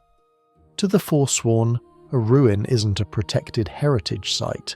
It's a carcass to be hollowed out and infested. The Karthspire is one of the most geographically impressive locations in Skyrim. It is a massive natural rock formation rising out of the Karth River, a jagged tooth of stone that dominates the valley. But inside and around this natural wonder lies something even more significant: the ruins of Akaviri architecture and the remnants of the Second Empire. This is the doorstep to Skyhaven Temple, the legendary headquarters of the Dragon Guard. In a normal society, this place would be a museum. There would be velvet ropes, tour guides explaining the Akaviri influence on Nord stonework, and a gift shop selling plush dragons. In the Reach, it is a war zone. The core in-game fact here is the sheer density of the Forsworn presence during the main quest, Alduin's Wall. When you arrive here with Delphine and Esbern to find the secret of defeating Alduin, you aren't met with a locked door and a puzzle. You are met with an army. Karthspire Camp is arguably the largest, most densely populated Forsworn stronghold in the game, outside of Druidak Redoubt. It creates a massive difficulty spike for unprepared players. You have Briarhearts, Ravagers, Archers, and usually a Hagraven, all crammed into this narrow river valley. But look at how they're living. They haven't restored the ruins. They haven't respected the ancient stonework. They have built their crude wooden scaffolding, their tents of skin and bone, directly into and over the majestic imperial stone. They have driven iron pitons into the intricate carvings of the Akaviri. They have smeared their tribal paint over the faded frescoes of the Remen dynasty. The visual storytelling is screaming a specific message. Your history means nothing to us. The most striking example of this is the massive stone face carved into the mountain, the visage of Remen Cyrodiil, the worldly god, the founder of the Second Empire. This face represents the peak of imperial power, the man who conquered the Reach and forced it to kneel. And what have the Forsworn done to Remen? They are literally camping in his mouth. They have turned the monument of their conqueror into a windbreak for their cooking fires. It is the ultimate act of disrespect. Every time they roast a goat in the shadow of that stone face, they are spitting on the concept of the Empire. They are saying, "You conquered us once, but now we live in your skull." This isn't just squatting, it is a ritualistic defilement. By occupying Karthspire, they are physically blocking the return of the Dragonborn and the Blades. Whether they know it or not, they are the gatekeepers preventing the world from accessing the knowledge needed to save itself. This leads to a fascinating, obscure lore tidbit regarding the Akaviri blood seal. Deep inside the Karthspire caves, blocking the entrance to Skyhaven Temple, is a magical seal that requires the blood of a Dragonborn to open. The Forsworn have been living next to this seal for years. Lore-wise, it is highly probable that the Hagravens, who are sensitive to magic, know exactly what is behind that wall. Or at least they sense the immense power radiating from it. The fact that they haven't been able to breach it must drive them mad. They are likely conducting rituals day and night, trying to crack the code, trying to claim the secrets of the Dragon Guard for themselves. Imagine if they succeeded. Imagine a Forsworn Briarheart wielding the relentless anti-dragon knowledge of the Akaviri. It's a terrifying what-if scenario. They are camped on top of a nuclear silo, banging on the door with rocks trying to get in.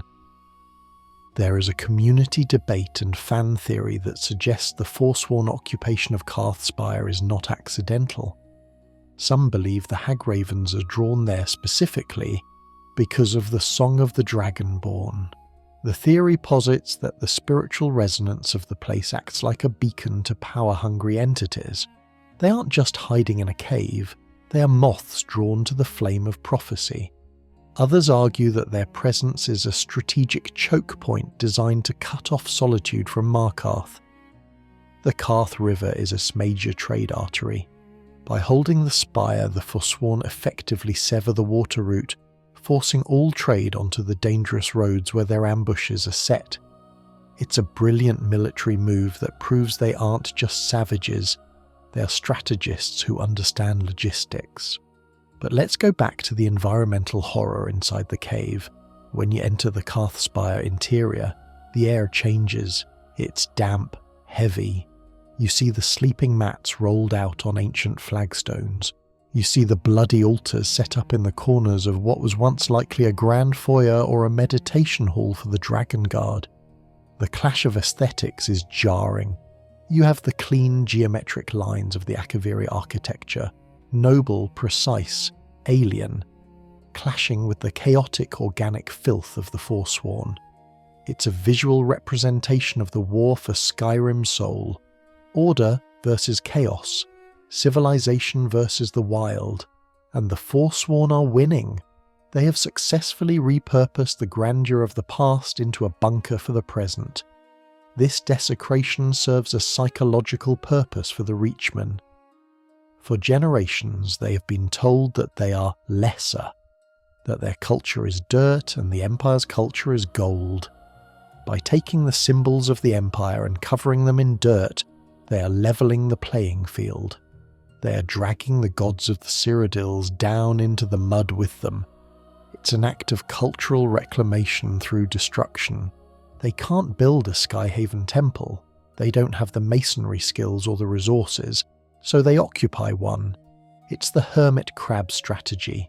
Find a shell left by a bigger dead creature and make it your home.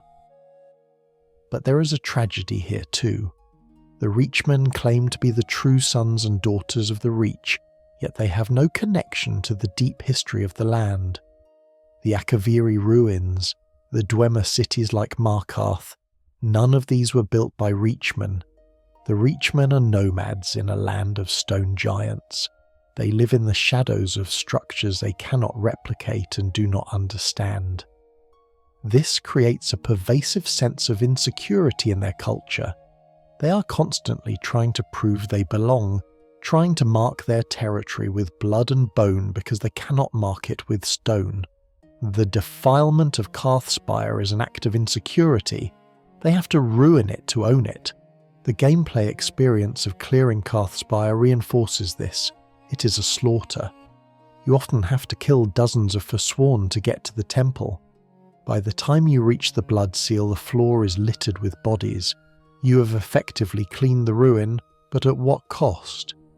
You have just added another layer of blood to a place that has seen nothing but war for 4,000 years. And once you open the wall and enter Skyhaven Temple, the Forsworn outside are forgotten. You, the hero, move on to save the world. But the camp remains. The survivors will regroup. They will drag the bodies of their kin away, maybe eat them, maybe raise them as zombies, and they'll go right back to camping in Rieman's Mouth. The persistence of the Forsworn at Karthspire is a testament to their stubbornness. You can kill them, but you can't evict them. They are like mould in the drywall. You can scrub it away, but unless you burn the house down, it comes back. This section of our journey highlights that the Forsworn are not just fighting for land, they are fighting for narrative control. They want to be the ones who define what the Reach looks like. And if that means covering a priceless historical monument in deer guts and spriggan sap, so be it. But destroying the past is only one part of their strategy. To truly secure the future, they need to corrupt the next generation. And since their own life expectancy is so short and their living conditions so harsh, they aren't above stealing that future from others. We have seen them break stone. Now, we will see them break something far more fragile. We are heading to the Temple of Debella to investigate a kidnapping that proves no one, not even a child chosen by the gods, is safe from the Reach. We have witnessed the Forsworn desecrate the stone bodies of emperors at Carthspire and wear the bone bodies of animals on their backs. But stone and bone are dead things. To truly understand the depth of their depravity, we must look at what they do to the living, specifically to the most innocent and sacred life Markarth has to offer. We are leaving the cold winds of the mountains for a moment to step into the warm, perfumed air of the Temple of Debella. Debella, the goddess of beauty, love and art. Her temple in Markarth is a sanctuary of softness in a city of stone. It is the one place where the harshness of the Reach is not welcome, but the Reach found a way in. This brings us to the core in-game fact of the quest, the Heart of Debella. It's a quest many players miss because it requires you to be a bit of a rude intruder. If you pick the lock of the inner sanctum in the temple, the priestesses catch you. Instead of calling the guards, they offer you a path to redemption. Find their new sibil. The Sibyl of Debella is not just a priestess. She is a child chosen by the goddess herself to be a living conduit of divine love. The current Sibyl has passed away and the new one has been identified in the remote village of Carthwaston. Her name is Feuds. She's a little girl. When you arrive in Carthwaston to escort her to safety, you find an empty house and a terrified father. The Forsworn have been there. They didn't burn the village. They didn't steal the livestock. They came for the girl. They took Feuds to Broken Tower Redoubt. Now, pause and let the horror of that sink in. The Forsworn who slaughter miners and merchants without a second thought, orchestrated a targeted kidnapping of a specific child. They dragged a little girl from her home and hauled her up into one of their most fortified, gore-soaked strongholds. Why? They didn't send a ransom note. They didn't ask for gold or weapons in exchange for her safe return. This wasn't a transaction. This leads to a terrifying obscure lore realization about the nature of the Sibyl. The Sibyl is a spiritual anchor. She represents the favour of Debella upon the Reach. As long as the Sibyl sits in the temple in Markarth, the city is under the protection of the Divine of Beauty. By kidnapping her, the Forsworn weren't just taking a hostage, they were stealing the city's luck. They were kidnapping a god's influence. But the implications go darker, much darker. When you fight your way up Broken Tower Redoubt, climbing past the impaled heads, the blood-splattered walls, the sleeping mats made of ragged furs, you eventually reach the top cell. And there she is, Feuds. She's alive. She is unharmed. This is where the fan theories and community debates turn grim. Why was she alive? The Forsworn are not known for their mercy. If they wanted to hurt Markarth, they could have just killed her. The fact that they kept her alive suggests they had a use for her. The prevailing theory is that they intended to corrupt her. They wanted to break the Sibyl of Debella and remake her into a matriarch of the Reach. Imagine the coup. If the Forsworn could take the chosen child of a divine and turn her into a Hagraven or a powerful Forsworn witch, it would be the ultimate blasphemy. It would prove that the old gods are stronger than the divines.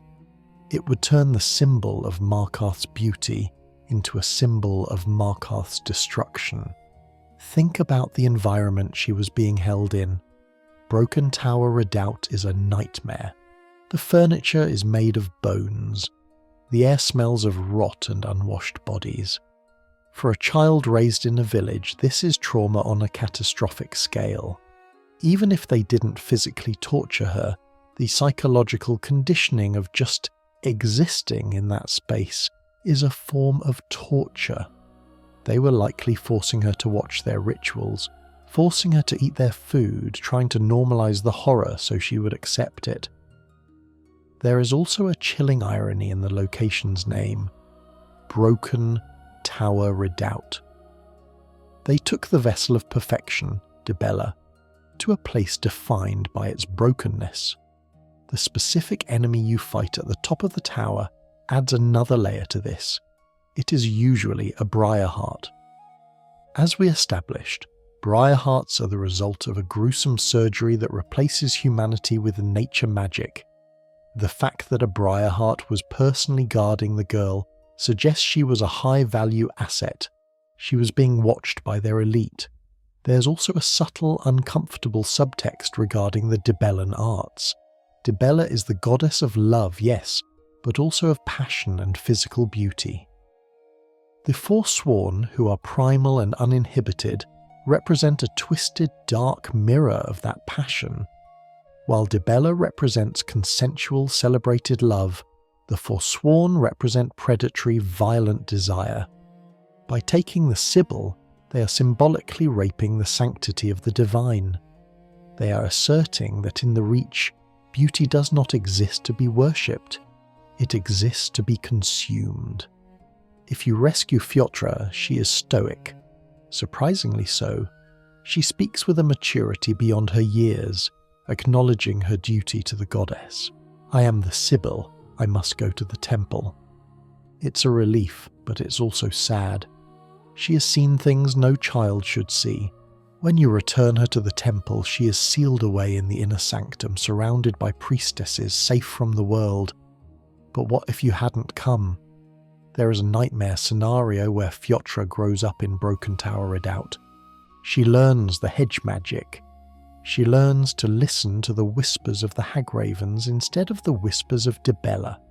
She becomes a twisted sibyl, a prophetess of Namira or Hircine. She would have been the most powerful weapon the Forsworn ever possessed. A mage with the soul of a divine and the heart of a monster. This kidnapping also highlights the Forsworn's intelligence network. How did they know she was the sibyl? The priestesses in Markarth had only just determined her location. The father in Karthwestern barely knew. Yet the Forsworn knew exactly who she was and where to find her. This implies they have spies everywhere. Maybe the beggar in the market, maybe the cleaner in the temple, maybe the silver worker in the tavern. The Forsworn have eyes in the city. They are watching the spiritual movements of their enemies as closely as the military ones. It creates a sense of paranoia. You're never safe, not even in the holy places. The abduction of the sibyl is an attack on the future. A child represents potential. By stealing the child, they are trying to steal the potential for a peaceful, civilized Reach. They want to ensure that the next generation worships the blood on the altar, not the statue of the lady with the flower. And let's look at the father, Enman. If you let him, he accompanies you to rescue her. He is a simple miner. He has no combat training. But he charges into that redoubt with a pickaxe because he knows exactly what the Forsworn do to people. His desperation is the most telling piece of environmental storytelling. He isn't just afraid she will die, he is afraid of what she will become. When you clear the tower and bring her out, you're performing an exorcism. You're pulling the light back out of the dark. But the stain of that event remains. The Forsworn dared to touch the divine. They crossed a line that even bandits usually respect. Bandits want gold. Vampires want blood. The Forsworn want to dismantle the spiritual machinery of the world. The contrast between the visual of Feuds, a small girl in a simple dress, and the Forsworn armour we discussed earlier is stark. She is soft, unarmoured, vulnerable. They are jagged, hard, protected by death. Seeing them side by side in that tower is one of the most visually jarring moments in the game. It emphasises the predator-prey dynamic that defines the Reach. Furthermore, this event creates a crisis of faith for the people of the Reach. If debella cannot even protect her own chosen prophetess from the savages in the hills, why worship her? Why not worship the gods who seem to be winning? The gods who give you strength to take what you want? The kidnapping is a form of psychological warfare against the civilian population. It says, your gods are weak, your walls are thin, we can take your children whenever we want. It is a terror tactic designed to break the will of the populace, and in many ways it works. The people of Markarth live in constant fear. They don't go out at night. They lock their doors. They look at the mountains with dread. The Forsworn have successfully held the city hostage without ever breaching the main gates. As we leave Feuds safe in the incense-filled halls of the temple, we have to acknowledge that she is the lucky one. She was found. She was rescued. Most victims of the Forsworn are not. Most end up as decorations on a pike, or worse, as batteries for a ritual. And the Forsworn are proud of this. They don't hide their atrocities. They broadcast them. They turn the roads of the Reach into galleries of gore, leaving specific ritualistic warnings for anyone foolish enough to travel. They want you to see what they did. They want you to be afraid. We are leaving the hidden horror of the tower and moving to the public horror of the roadside. The things you see when you're just trying to get from point A to point B, the warnings that are written in the language of anatomy. We have spent a lot of time looking at the Forsworn from the inside, their politics, their surgeries, their gods. But for the average citizen of Skyrim, the horror of the Reach isn't a complex theological debate about Namira. It isn't a history lesson about the Markarth Incident. It is a very simple, very visceral thing, a severed head on a stick staring at you from the side of the road. We are shifting our gaze now to the roadside, the public gallery of the Forsworn. If you have ever ridden a horse from Dragonbridge into the Reach, you have felt the change in atmosphere. The pine forests of Halfingar give way to the craggy, fog-choked valleys of the Karth River, and as soon as you cross that invisible border, the decorations change. You stop seeing road signs pointing to Solitude or Whiterun. You start seeing what we can only call ritual displays. The core in-game fact here is the sheer prevalence of gore-based environmental storytelling in Forsworn-controlled areas. You see stakes driven into the ground with human or goat heads impaled on them. You see rib cages, sometimes animal, sometimes decidedly not, hung from tree branches like wind chimes. You see elaborate totems made of woven sticks, feathers, and bones that seem to pulsate with a low-level magical hum. These aren't just random acts of violence. A bandit kills you and leaves your body where it falls. A Forsworn kills you and turns your body into an art project. There is a deliberate, calculated intent behind these displays. They are territory markers. In the animal kingdom, a wolf might mark a tree with scent to say, "This is mine." The Reachmen mark their territory with death to say, "You will die here." It is psychological warfare distilled to its most primal element. They are trying to trigger the fight or flight response in the brain of every Nord merchant who thinks about bringing a caravan through the canyon. And usually the response is flight. Let's analyse the specific anatomy of these markers. The most common is the head on a pike.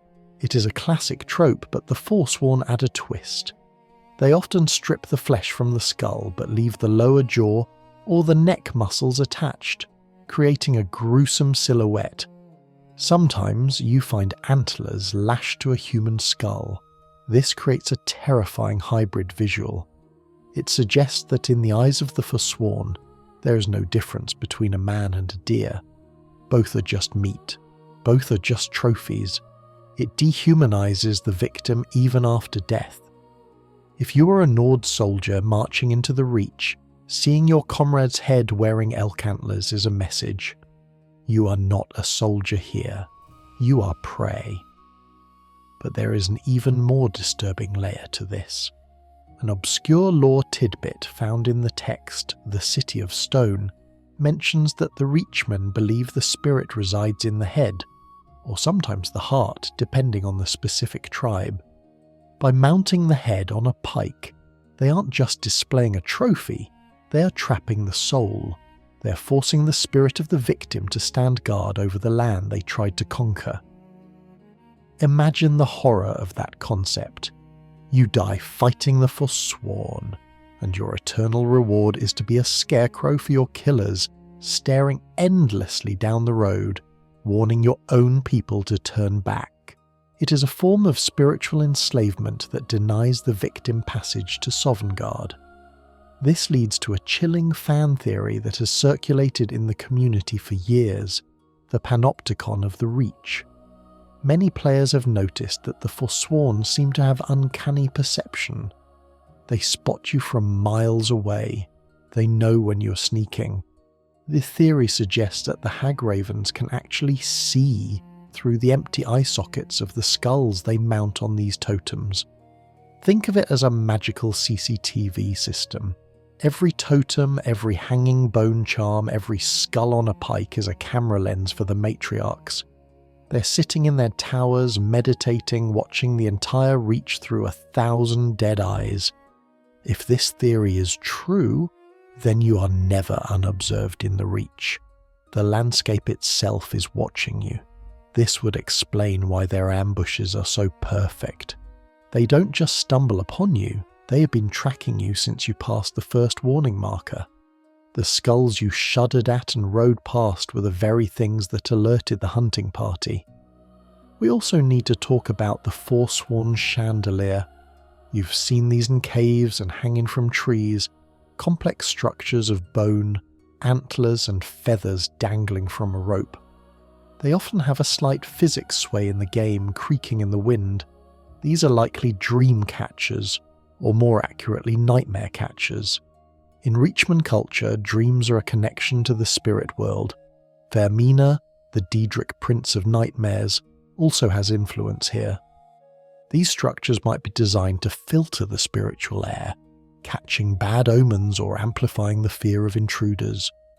When you walk under one, the audio design often shifts. You hear the rattling of dry bones. It's a sound that mimics the chatter of teeth. It creates an auditory landscape of anxiety. You're walking through a wind chime made of your predecessors. There is also a practical, tactical application to these gore displays. They funnel traffic. If you see a road lined with impaled bodies, you might be inclined to get off the road and sneak through the bushes. But the Forsworn know this. They likely trap the bushes. The gore on the main road is often a herding mechanism, pushing you into a kill zone where their archers are waiting. It is brilliant, really. They use your own revulsion against you. Let's look at the bleeding tree phenomenon. In some of the denser Forsworn camps, you find tree stumps that have been hollowed out and filled with blood and organs. These act as shrines to Namira or Hircine. But for a Nord, a tree is sacred. Think of the Gildergreen. To see a tree turned into a butcher's bowl is a blasphemy against kine. The Forsworn know this too. They desecrate the symbols of Nord culture specifically to enrage and demoralize. It's not just, we are scary. It's, We hate what you love. There is a specific encounter in the game that highlights the tragedy of these warnings. You might find a carriage overturned on the road, the horse dead, the driver missing. Follow the blood trail and you find the driver, or pieces of him, arranged on a nearby rock. The arrangement is never random. It's often symmetrical. This implies that the Forsworn take time to do this. In the middle of a war zone with patrols looking for them, they stop to arrange a ribcage just so. It speaks to a ritualistic compulsion. They cannot just kill. They must consecrate the kill. They must make it art. This art of atrocity serves to bond the tribe. When a young Reachmen kills his first Nord, helping the elders arrange the body is likely a rite of passage. It desensitizes them. It teaches them that the enemy is just material. It creates a shared cultural activity that reinforces their us versus them mentality. And consider the sheer scale of it. The reach is huge. The amount of biological material required to maintain these displays is staggering. It implies a death toll far higher than what we see in the game's spawn rates. The Reach must be a meat grinder for the Empire and the Stormcloaks. Entire patrols must go missing to fuel this industry of bone. The warning markers also serve as a boundary for the civilized mind. When you cross the line past the first pike, you are leaving the rule of law. You're entering a place where the social contract has been shredded. There are no courts here, no jails, no appeals. There is only the hunter and the hunted. This brings us to the ultimate message of the displays. We are the predators. The Reachmen identify more with the wolves and the bears than with other humans. A bear leaves scratch marks on a tree. A Forsworn leaves a scratch mark on the world. But being a predator requires more than just attitude and bone wind chimes. It requires biology. It requires an edge that goes beyond steel or spell. The Forsworn have a secret weapon in their blood, a legacy that dates back to the dawn of the era, linking them to the father of man-beasts. While they worship Namira for the rot, they worship Hircine for the hunt. And Hircine's gifts are not metaphorical.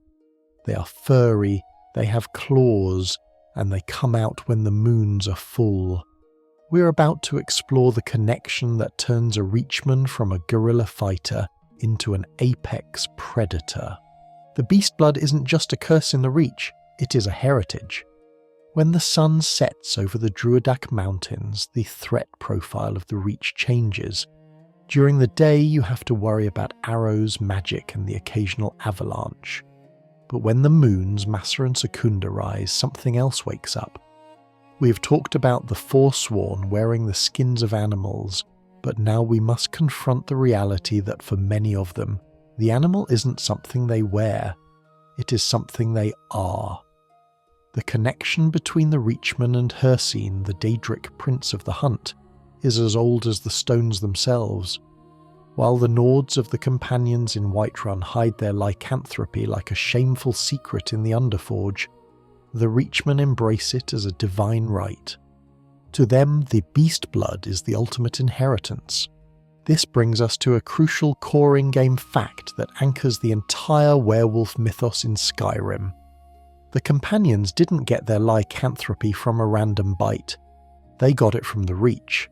If you follow the companion's questline, you eventually learn that Kodlak Whitemane wants to cure his condition. To do this, he sends you to wipe out the Glenmoril witches. And where do you find these witches?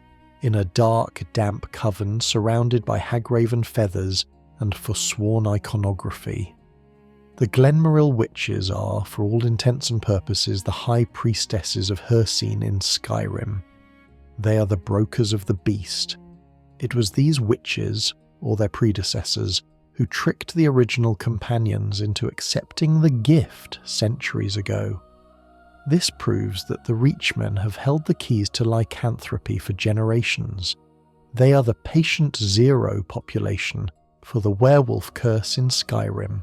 While the Nords view it as a tragic flaw that keeps them out of Sovngarde, the Reachmen view it as a valid tool for survival.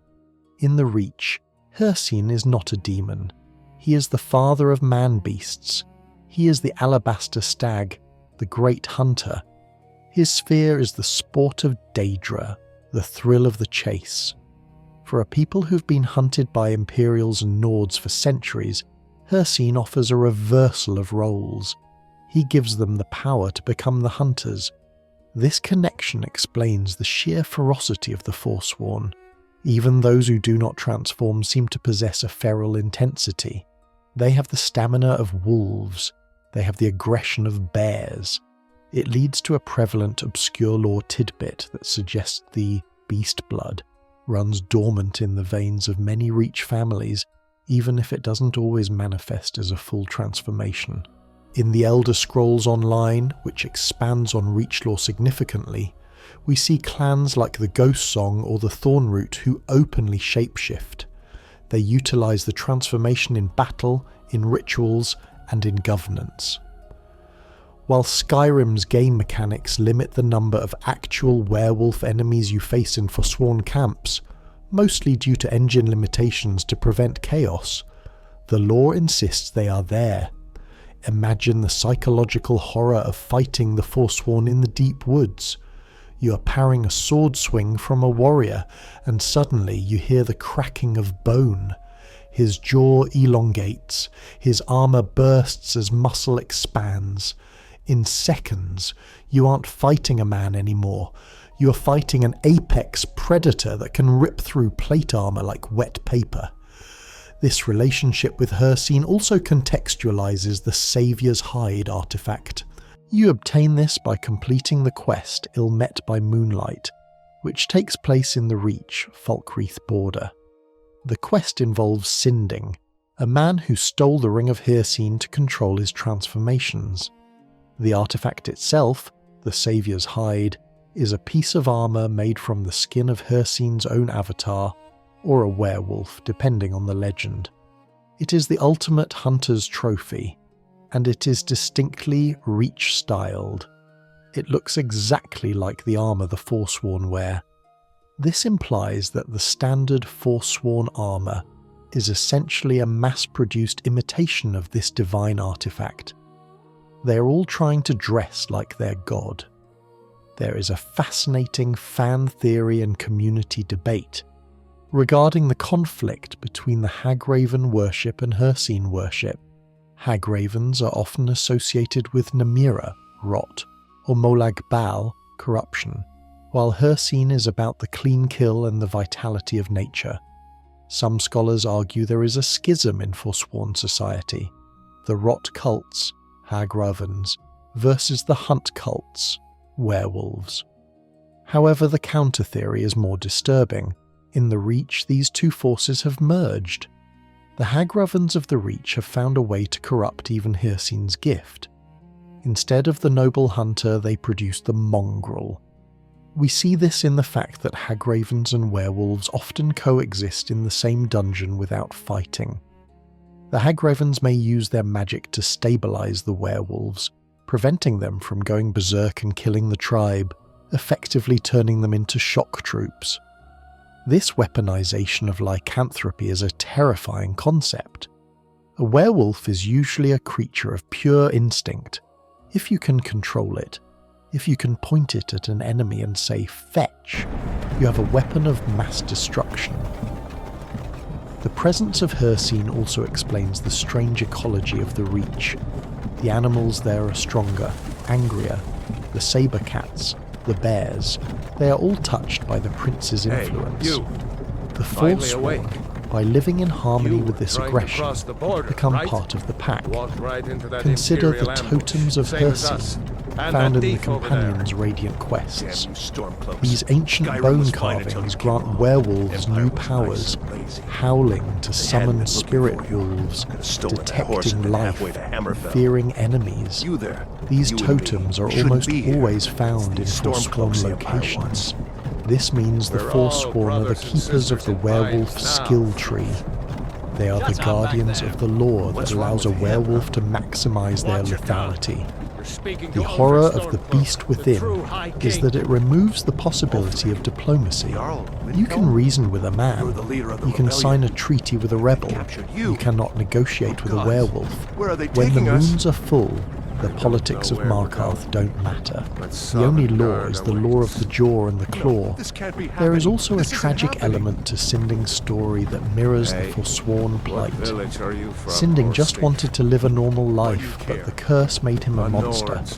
He ended up killing a child, Matthie's daughter, in a fugue state. The Forsworn are similar. They might want a normal life, a free kingdom, but the pacts they have made with these dark powers force them into monstrosity. They kill because the blood demands it. In the eyes of the Reachmen, the Nords are weak because they deny their inner nature. The Nords build walls to keep the wild out. The Reachmen let the wild in. They believe that civilization is a cage, and lycanthropy is the key to breaking the bars. But living with monsters has a price. When you invite the wolf into your home, you have to feed it. And when you invite the Hagraven into your council, you have to feed her too. And as we're about to see, the Hagravens have a very specific, very personal appetite. The unity of the Forsworn is a lie.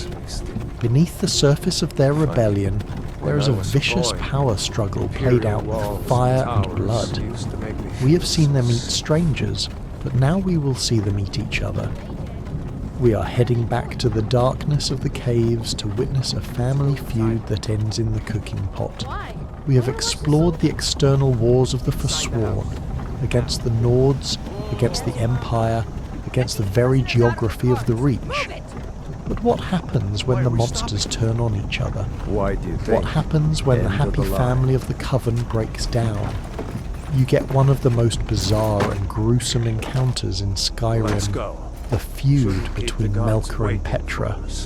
Usually when you see a Hagraven, the interaction is simple. She screams, shoots a fireball, and you shoot an arrow. End of story. They're nameless, faceless bosses. But deep within the twisting tunnels of Blindcliff Cave, the game breaks its own rules. You don't just fight a Hagraven, you talk to one, and she has a lot to complain about. This brings us to our core in-game fact, the quest, the affairs of Hagravens. When you enter the Blindcliff Bastion, you find a Hagraven locked in a cage. This is Melka. Instead of attacking you, she beckons you over. Sharp Claw, over here, she rasps. She's desperate. She tells you that her sister, Petra, has betrayed her, locked her up, and taken over her tower. This interaction is jarring. For the first time, we see the humanity, or what's left of it, behind the feathers. Melka is articulate. She's petty. She's vindictive. She sounds less like a mythical monster and more like an angry aunt who got cut out of the will. She offers you a deal. Let her out, help her kill Petra, and she will reward you. The horror here isn't the monster itself, it's the realization of what Hagraven society actually looks like. It is a cutthroat meritocracy where family ties are just strings waiting to be cut. Petra didn't just exile Melka, she blinded her, figuratively, or perhaps literally in the past, and locked her away to rot. The ultimate goal wasn't just eviction, it was consumption. As you escort Melka through the tower to fight Petra, you get a front row seat to Hagraven warfare. Melka comments on the traps Petra has set. Petra, tricky, loves her levers, she croaks. It humanizes the dungeon design. Those swinging blades and fire jets aren't just game mechanics. They are the specific, sadistic, interior decorating choices of a witch who hates her sister.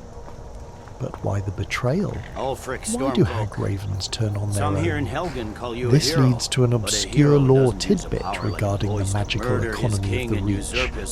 Hagravens are constantly seeking to increase their power. We know they sacrifice Spriggans and Briarhearts, but the most potent source of magic is often another magical being. There is a strong implication in the loot tables and alchemy recipes that Hagravens practice ritual cannibalism of their own kind. Hagraven feathers and Hagraven claws are alchemy ingredients. But think about Hagraven eyes. While not a standard ingredient in Skyrim, though they appear in modded lists and lore texts, the eye is a recurring motif. Melka gives you her staff, the Eye of Melka, as a reward. The staff is a fireball-spewing weapon. The name suggests that she either put her own power into it, or perhaps the eye of a previous rival she defeated. The feud between Melka and Petra is likely a battle for magical consolidation. In the Coven, power is a zero-sum game. If Petra kills Melka, she doesn't just remove a rival, she likely absorbs her territory, her thralls, and perhaps her magical essence. It's a Highlander situation. There can be only one matriarch of Blindcliff Bastion. The human Forsworn in this dungeon add another layer of horror. They are fighting for Petra.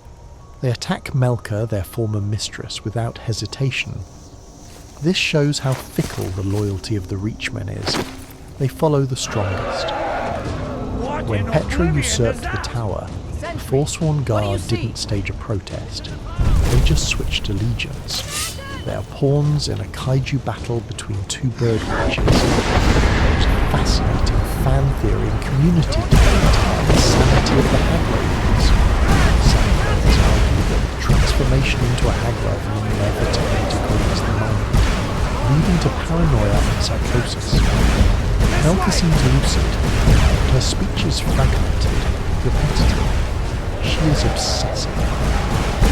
The theory posits that the pact they make with the Daedra slowly eats away at their rational mind, leaving only the ears, the desire for power, food and revenge. So when we see Hagravens screaming in the wild, we aren't seeing wild animals. We're seeing senile, godlike witches who have lost the ability to distinguish between a traveller and a snack. Melka is a rare window into the intermediate stage, where the mind is still functioning enough to plot, but broken enough to trust a random adventurer. The climax of the quest is the battle with Petra. It's a mage duel, fireballs flying everywhere, summons being called. When Petra falls, Melka is ecstatic. Petra, dead, tower, mine. She doesn't mourn, she doesn't have a moment of reflection, she just reclaims her real estate, and then she tells you to leave. Take your prize, go. Melka is tired. She doesn't turn back into a human. She doesn't promise to be a benevolent ruler. She goes right back to being a monster, just one who happens to like you slightly more than the others. The Eye of Melka staff you receive is a unique item. It looks like a standard staff, but the lore weight is heavy. You are carrying the symbol of a sister's betrayal. Every time you use it to burn a bandit, you are channeling the spite of a Hagraven. This internal conflict exposes the fragility of the Forsworn rebellion. How can they ever truly conquer Markarth and hold it, if their leadership is constantly trying to eat each other? If the matriarchs are prone to civil war over a tower, imagine the chaos of running a city. A forsworn government would be a bloodbath of assassinations and coups. We also have to consider the nesting behaviour. Blindcliff Bastion is disgusting. It's full of hay, bones and bloody rags. But Melka fights for it like it's a palace. To a Hagraven, this filth is luxury. It reinforces how far they have fallen from human standards. They don't want to live in clean stone halls. They want to live in a nest that smells of death. The presence of Hagraven feathers as loot on Petra is the final grim note. You, the player, can loot the sister. You can pluck the feathers from her corpse, and Melka watches. She doesn't care. To her, Petra is now just meat and materials. It's the ultimate validation of the Hagraven worldview. Everything is a resource. even family. This story of Melka and Petra serves as a microcosm for the entire history of the Reach. It is a history defined by infighting, betrayal, and the desperate grab for power at any cost. And while this specific feud happened in a cave, there was a time when this chaotic energy made it all the way to the White Gold Tower. There is a dark chapter in Imperial history that the Septims tried to erase. A time when the Reachmen didn't just hide in caves but sat on the ruby throne of Cyrodiil. A time when the Longhouse Emperors legalized the worship of Daedra and brought the horror of the Reach to the entire continent. The Melka feud is petty. The Longhouse Emperors were catastrophic. We're moving from the domestic dispute of two witches to the geopolitical nightmare of the Reachmen dynasty. Word count 1100. Word count adjustment note: the Melka section is naturally tighter due to being a single quest. I will expand the transition into the Longhouse Emperors to bridge the gap and add more context on the human side of Hagraven interaction to meet the length requirements. Let's dig deeper into the relationship between the human Forsworn and these feuding sisters. In Blind Cliff Bastion, you see the living quarters of the Forsworn warriors. They are sleeping in the same rooms where the Hagravens conduct their foul experiments. Imagine the stress of that. You are a Forsworn ravager. You wake up, grab some venison, and walk past a cage where your boss's sister is screaming for blood. You have to navigate the politics of monsters just to get through breakfast. This environment breeds a specific kind of trauma. The Forsworn who serve these covens must be incredibly desensitized. They see their leaders, their mothers, acting with less dignity than the skeevers in the cellar. It strips away the mystique. If the Briarheart ritual is the physical sacrifice, serving a Hagraven coven is the psychological sacrifice. You have to shut off your empathy completely. You have to accept that your leaders are cannibals who might eat you if they run out of enemies. It creates a culture of extreme nihilism, and this nihilism is what the Longhouse Emperors brought to Cyrodiil. When the Reachmen conquered the Empire in the Second Era, they didn't leave their culture behind. They brought the Hagravens to the Imperial City. They brought the Daedra worship to the Temple of the One. We're about to step back in time, to the era that justifies the Nords' hatred. The Nords don't hate the Forsworn just because of Markarth. They hate them because they remember when the Reachmen ruled the world and the world almost ended. We tend to think of the Forsworn as a local problem. They are the bandits of the Reach, the guys who camp in caves and harass the silver caravans. We view them as scrappy underdogs fighting a guerrilla war against the mighty empire. But there is a reason the Nords and the Imperials react to the Reachmen with such visceral, extermination-level hatred. It's not just about land disputes in the Fourth Era, it's about a collective memory of the Second Era. There was a time when the Reachmen didn't just live in the mud. There was a time when they sat on the ruby throne and ruled the entire continent of Tamriel. This era is known as the dynasty of the Longhouse Emperors, and for the rest of the world, it was 44 years of absolute nightmare. To understand the scale of this horror, we have to look beyond the jagged peaks of Markarth and travel south to the Imperial City. In the chaotic interregnum of the Second Era, a Reachmen warlord named Durkarach the Black Drake did the impossible. He didn't just raid the borders, he gathered a massive host of Reachmen, marched south, and sacked Cyrodiil. He crowned himself Emperor, a Reachman, a man who likely grew up worshipping Hircine and listening to Hagravens, now wearing the amulet of kings, or at least wearing the crown.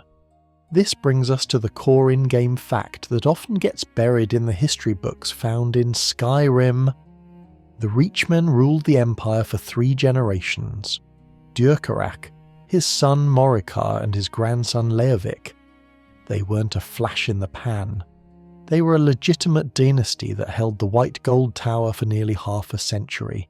But they didn't rule like Cyrodiils. They ruled like Reachmen. The true horror of the Longhouse Emperors wasn't their tax policy or their trade agreements, which ironically were actually quite efficient. The horror was spiritual. The Longhouse Emperors, specifically Leovic, did something that broke the fundamental sanity of the empire. They legalized Daedra worship. Imagine the imperial city, the holy seat of the divines, the place where Alessia forged the covenant with Akatosh to keep the Daedra out. Now imagine the emperor himself declaring that worshipping Mehrunes Dagon or Molag Bal is perfectly legal. It was a spiritual inversion of the highest order. Daedric cults came out of the shadows. Shrines to the princes of Oblivion were erected in the streets. The barriers between Mundus and Oblivion were weakened by imperial decree. This wasn't just freedom of religion, it was an invitation to the apocalypse. There is an obscure lore tidbit that connects this directly to the catastrophe of the Elder Scrolls Online. The Longhouse Emperors were deeply involved with the Four Ambitions, essentially living weapons of Mehrunes Dagon. They were secretly bargaining with the Prince of Destruction to secure their power. The Reachmen weren't just bad rulers, they were actively trying to sell the world to the Deadlands to maintain their grip on the throne. This historical context changes how you view the Forsworn in Skyrim. When a Nord talks about Reachmen filth, they aren't just being a bigot, they are remembering the stories of their grandfathers' grandfathers. They are remembering a time when the Witchmen opened the gates of hell in the capital city. The Nords fear that if the Forsworn retake the Reach, they won't stop there. Madanach isn't just a king in rags. In the eyes of the Nords, he's a potential Durkarak. If the Reach becomes independent, it becomes a beachhead for Daedra worship to spread again. This leads to a fascinating community debate. Were the Longhouse Emperors actually worse than the Septims? Some lore contrarians argue that the Longhouse Emperors were actually better administrators than the chaotic interregnum warlords who preceded them. They built roads, they stabilized the economy, and they integrated the Reach into the cosmopolitan fold. The argument goes that their demonization is largely retrospective propaganda written by the victors, Varen Aquilarios and the fanatical Alessian order types. However, the counter-argument is hard to ignore. They worshipped the literal gods of rape, destruction, and decay. You can pave all the roads you want, but if you are sacrificing people to Molag Bal to ensure the asphalt dries, you are still the villain. The fall of the Longhouse Emperors is also a key piece of the puzzle.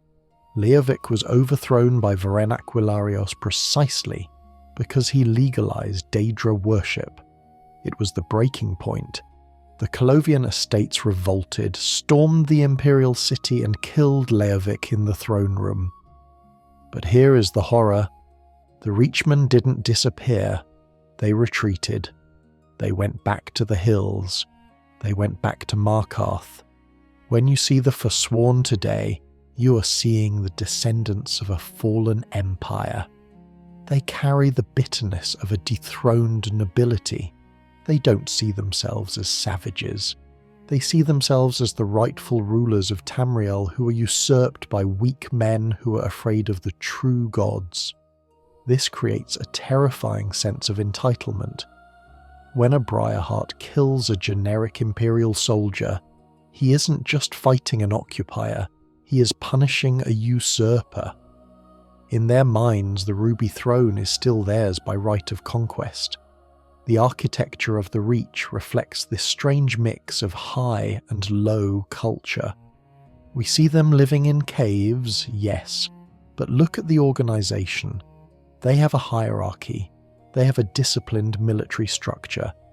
This isn't just tribal chaos, it is the remnant of an imperial legion that has gone feral. There is also a theory that the pillars and towers of the Reach hold a metaphysical significance similar to the White Gold Tower. By controlling the Reach, the Longhouse Emperors were trying to control a specific node of reality. Now that they are confined to the Reach, they are doubling down on that local magic, trying to turn the geography itself into a fortress that no army can breach again. The legacy of the Longhouse Emperors explains the desperation of the Empire in Skyrim. General Tullius isn't just worried about the Stormcloaks, he is terrified of losing the Reach because he knows what comes out of there when the containment breaks. If the Reach falls, the road to Cyrodiil is open, and let's be honest, the timing is suspicious. The Longhouse Emperors rose during a time of civil war and chaos, the Interregnum. Skyrim is currently in a state of civil war and chaos. The conditions are perfect for history to repeat itself. Madanach knows this. The Hagravens know this. The horror of Section 14 is the horror of scale. We realise that the Forsworn problem isn't a regional dispute. It is a dormant continental threat. The last time these people organised, they conquered the world. And this time, they are angrier, they are hungrier, and they have been sharpening their Briarhearts for centuries. But even if they never conquer Cyrodiil again, they have already won a different kind of victory. They have cursed the land itself. The Reach is not just a place where bad things happen. It is a place where reality is thin. The bloodshed, the Daedra worship, the Hagraven rituals, it has all accumulated into a metaphysical wound in the world. This brings us to our final stop. We aren't looking at a person or a god or an event. We are looking at the map. We are looking at the spiritual geography of the Reach and the horrifying possibility that the land itself is trying to kill you. We're going to talk about the heart of Lorcan, the ghost of the Reach, and the reason why the fog never truly lifts.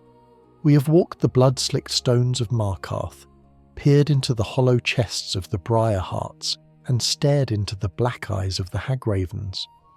We have traced the history of betrayal from the Markarth Incident back to the Longhouse Emperors.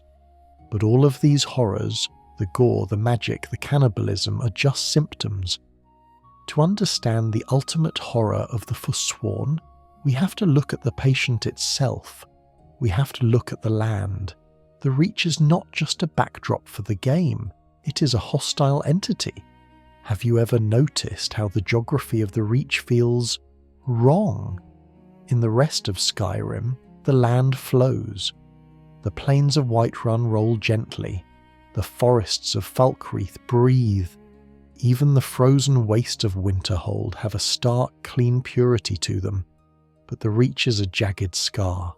It is a labyrinth of vertical stone, deep misty valleys, and rushing rivers that sound like drowning. The sun rarely touches the valley floor. The fog never truly lifts. There is a metaphysical weight to this place. This brings us to a core in-game fact that players often overlook while chasing quest markers. The Reach is rich, insanely rich. It has the highest concentration of silver ore in the province, and potentially the continent. But in the Elder Scrolls, silver is not just a currency. Silver is a magical metal. It is the metal of purity, used to burn undead and harm werewolves. It is the metal that affects the supernatural. So ask yourself, why is the most cursed place in Skyrim made of the very metal designed to fight curses? The irony is the horror. The Reach is a massive containment vessel. The silver in the blood of the mountains might be the only thing keeping the ancient darkness of the region in check.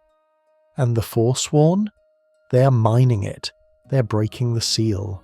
Every time Sidna Mine expands, every time a silver vein is stripped, the land bleeds a little more. This connects to a deep, vibrating chord of obscure lore regarding the creation of the world. We know that Lorcan, or Shor to the Nords, was the trickster god who convinced the spirits to create the mortal plane. For this betrayal, his heart was torn out and thrown across Tamriel. It landed in Morrowind, creating Red Mountain. but there is a persistent belief in Reachmen theology, expanded upon in the Elder Scrolls Online, that the Reach has a special connection to Lork, their name for Lorcan. They don't view him as a dead god. They view him as the spirit of the world, and since the world is a place of suffering and struggle, Lork is the god of suffering. The theory goes that if Red Mountain was where the heart landed, the Reach is where the wound is. It is the place where the arrow of Auriel pierced the most deeply. The land itself is in a state of eternal trauma. It is broken, jagged, and bleeding silver. This explains why the Forsworn are the way they are. They aren't evil in a vacuum. They are a product of their environment. If you live in a wound, you become the infection. The land demands blood. The Briarheart ritual isn't just necromancy. It is an attempt to mimic the land, replacing the weak human heart with a piece of the jagged wild earth. The Forsworn believe that by embracing the cruelty of the Reach, they are honouring the true nature of existence. Life is pain. The Reach is pain. To reject the pain is to reject reality. This is why you cannot negotiate with them. You're trying to offer them comfort, and they view comfort as a lie. There is a community debate that suggests the Reachmen are actually the guardians of this wound. The theory posits that the ancient spirits of the Reach, the ones the Hagravens commune with, are eldritch horrors that would destroy the rest of Tamriel if left unchecked. By performing their brutal rituals, by keeping the old ways, the Reachmen are effectively feeding the beast so it doesn't wake up. In this twisted narrative, the Forsworn are the heroes. They are the jailers of a cosmic horror, paying the rent in blood so the rest of the Empire can sleep soundly, unaware of what lives beneath the Druidach Mountains. When the Nords try to civilize the Reach, they disrupt the rituals. They stop the feedings, and the land gets angrier. This is the ultimate horror of the Forsworn. They might be right. When you stand on the cliffs of Skyhaven Temple and look out over the Karth River Valley, you're looking at a landscape that hates you. The Forsworn are just the antibodies of that landscape. You can kill Madanach. You can burn every Hagraven. You can clear every redoubt. But you cannot kill the Reach. As long as the fog clings to the cliffs, as long as the juniper berries grow in the cracks of the stone, and as long as the silver veins pulse deep underground, the horror will continue. New tribes will form, new Briarhearts will be planted, the cycle will repeat.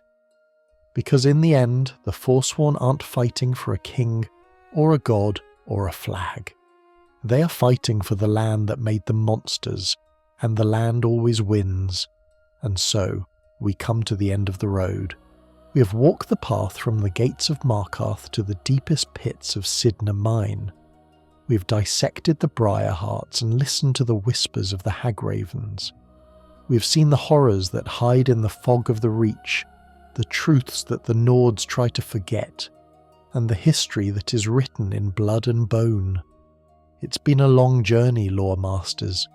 The fire in the hearth is burning low now, casting long, dancing shadows against the walls.